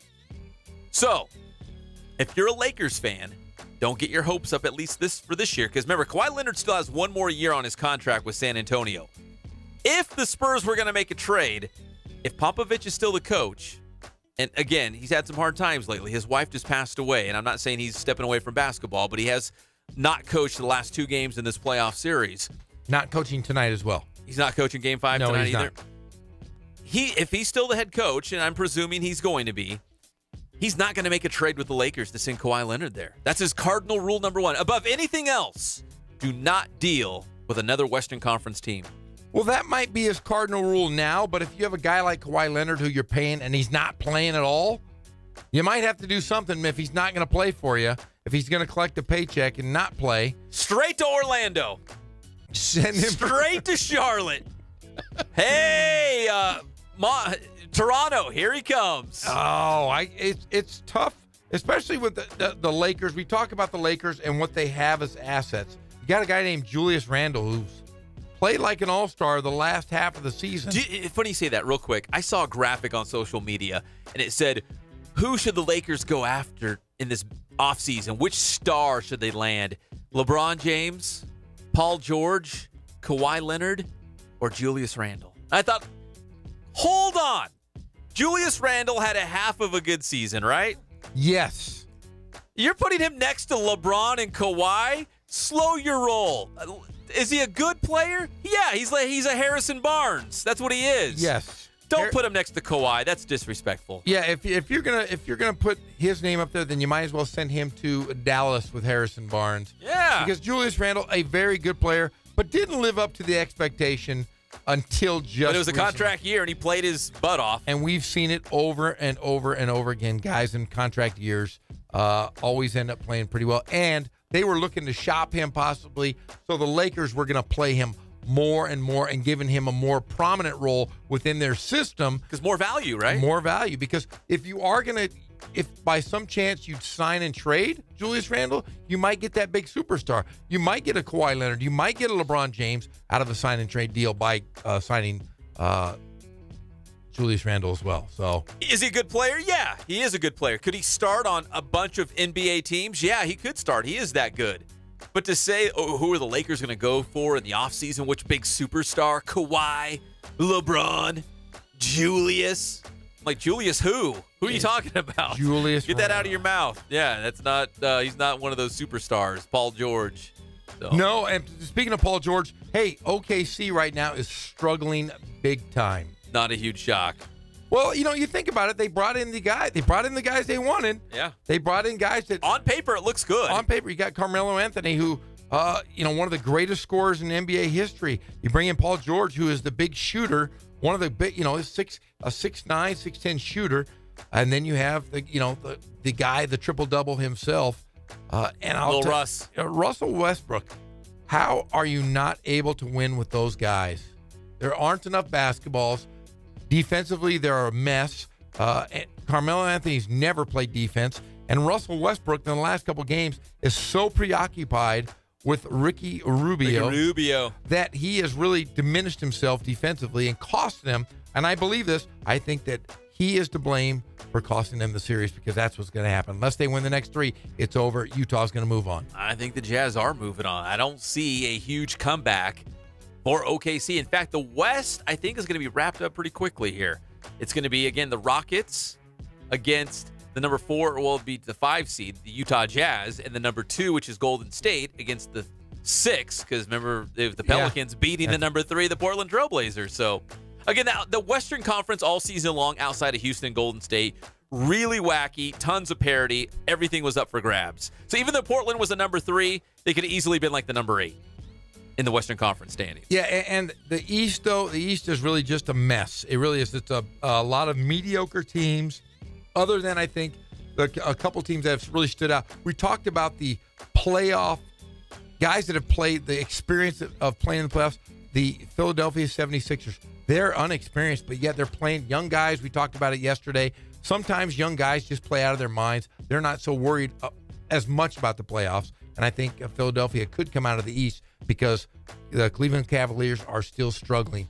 LeBron James is going to have to play every minute of every game. So you're jumping on board with me. Philadelphia could do it. I'm not jumping completely on board, but I do think that they are the best team in the East that will last.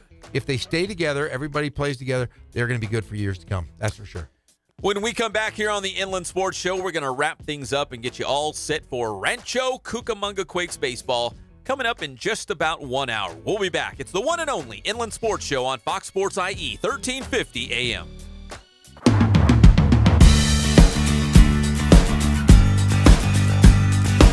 We're a small family-owned, strive for quality pre-owned vehicles. We're not a volume dealer, and we take every deal as personal to us.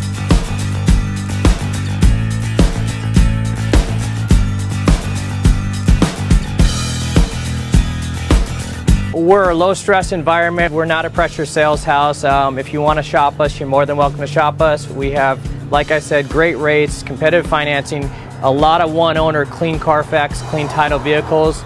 As you see, we have Carfax everywhere. That's most important to us, to educate our customers before they make a purchase.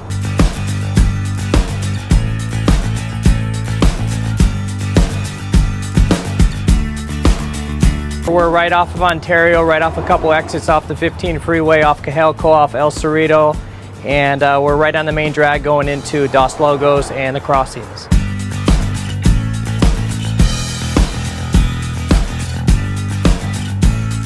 We have great financing, we have great lenders that we're using. We do buy, sell, trade, cash for your car. Whatever we need to do to help accommodate the customer, that's what we're here for.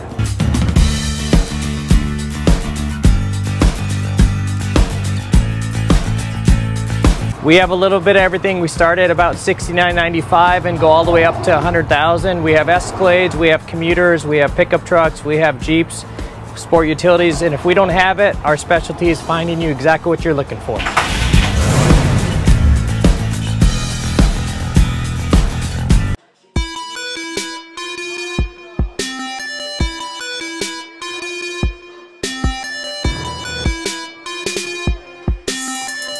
I played once upon a time at Centennial High School. I was actually on the first ever CIF championship team back in 2000, and then my senior year we won it again.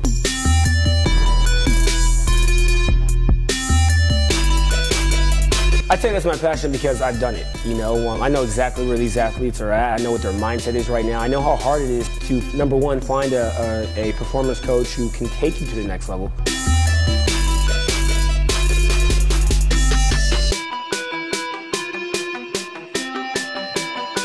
What sets us apart has to be, you know, how we work with our athletes and what we know.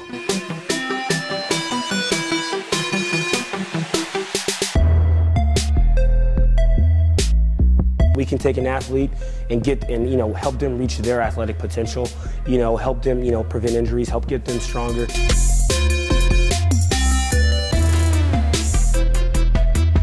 I know every single athlete who steps into this gym. I know exactly where they're at, and I'm going to progress them every week. If you're not getting results, then, you know, really what's it about? We're going to deliver something that's measurable, you know, in terms of speed, power, you know, strength, agility.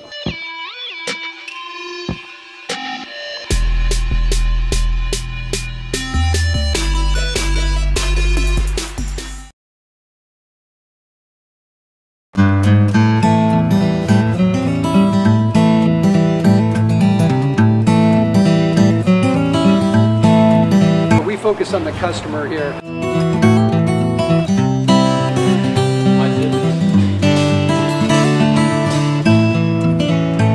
Believe it or not, that is the biggest thing for customers on an oil change. They just want the convenience of coming in, driving in, getting it done, and driving out.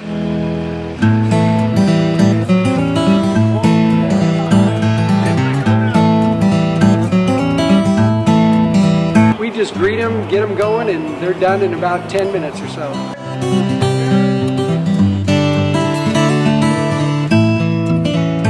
We don't push any sales on them. We do the oil change, and I think that's what sets us apart is our customer service. Vacuumed and cleaned your windshield for you as well. Everything's looking pretty good. Come into us one time, believe me, we'll spoil you and you'll be ready to come back the next time.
Astros, it's Fox Sports IE, 1350 AM, KUBE, Riverside.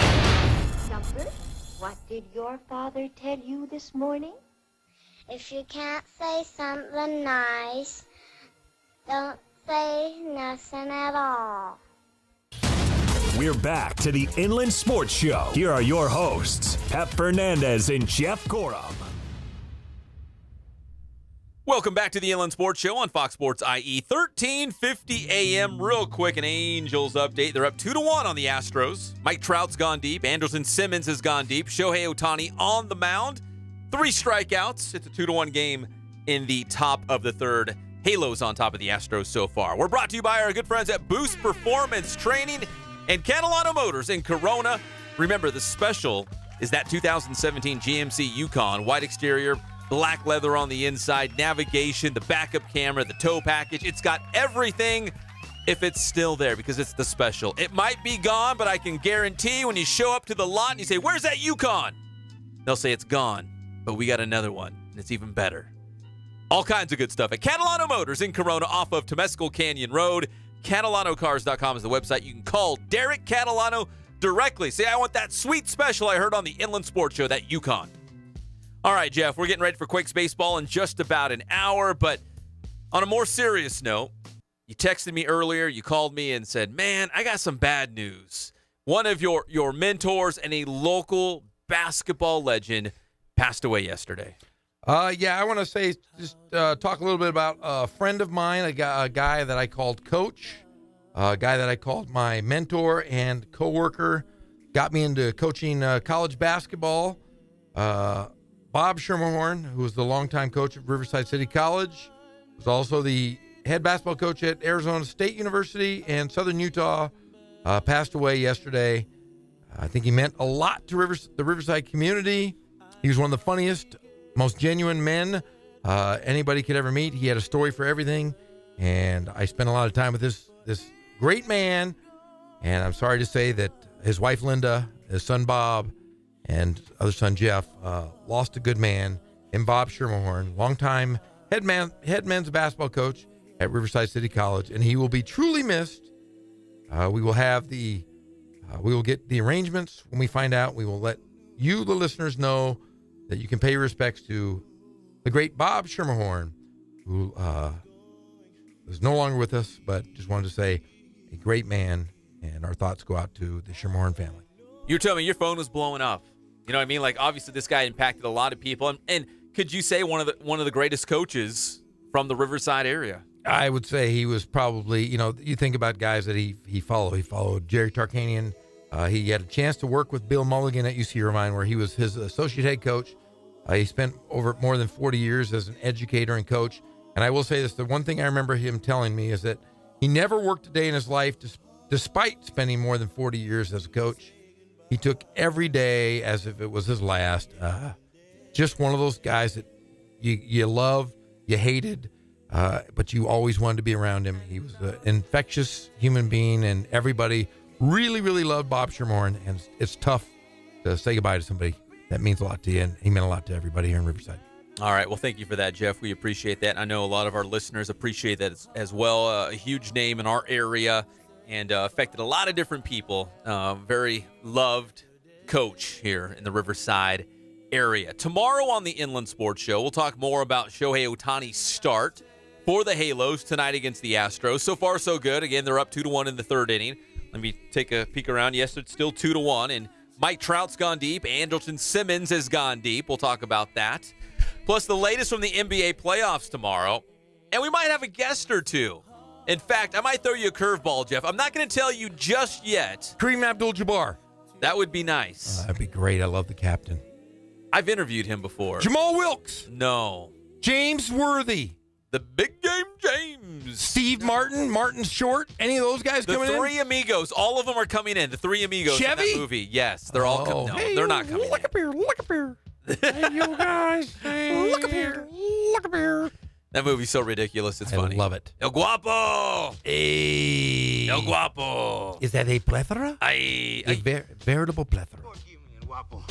I know that I, Jefe, do not have your superior intellect and education. But could it be that once again you are angry something else, looking to take it out. Oh, sí, por supuesto. Jeff, so we might have a special guest tomorrow. I'm not going to tell you yet. I want it to be a surprise for you. I want it to be a surprise for the Inland Empire. It's going to be wonderful. I can't wait. And what's up, Colton? We got you. It is for Colton, too. There you go. Especially for Colton. Nice. The Rancho Cucamonga Quakes are back, and we are excited here on Fox Sports IE because they had a night off last night. Greg actually got to go home. What'd you do last night on your free night, Greg? He watched the Dodger game.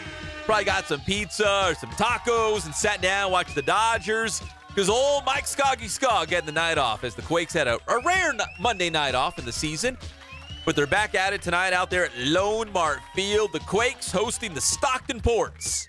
And the pregame show will start right here on Fox Sports IE at 6:50 p.m. Mike Skoggy Skogginator. The Skog Dog will have all your action with Andrew Chapman as well. And again, the big news, there was some breaking news that Walker Buehler was assigned by the Dodgers to the Rancho Cucamonga Quakes. But don't get too excited because Walker Buehler, according to our dear friend Jim Alexander from the Press Enterprise, will not make a start for the Quakes. More of a paper move, a transaction to move some guys around in the Dodgers organization because Walker Buehler will likely start for the Giants, against the Giants for the Dodgers this upcoming weekend. Quakes and Ports coming at you in just about 50 minutes with old Mike Skog. Free Meek Mill. That's right. See you tomorrow, 3 o'clock. It's the one and only Inland Sports Show on Fox Sports IE, 1350 AM.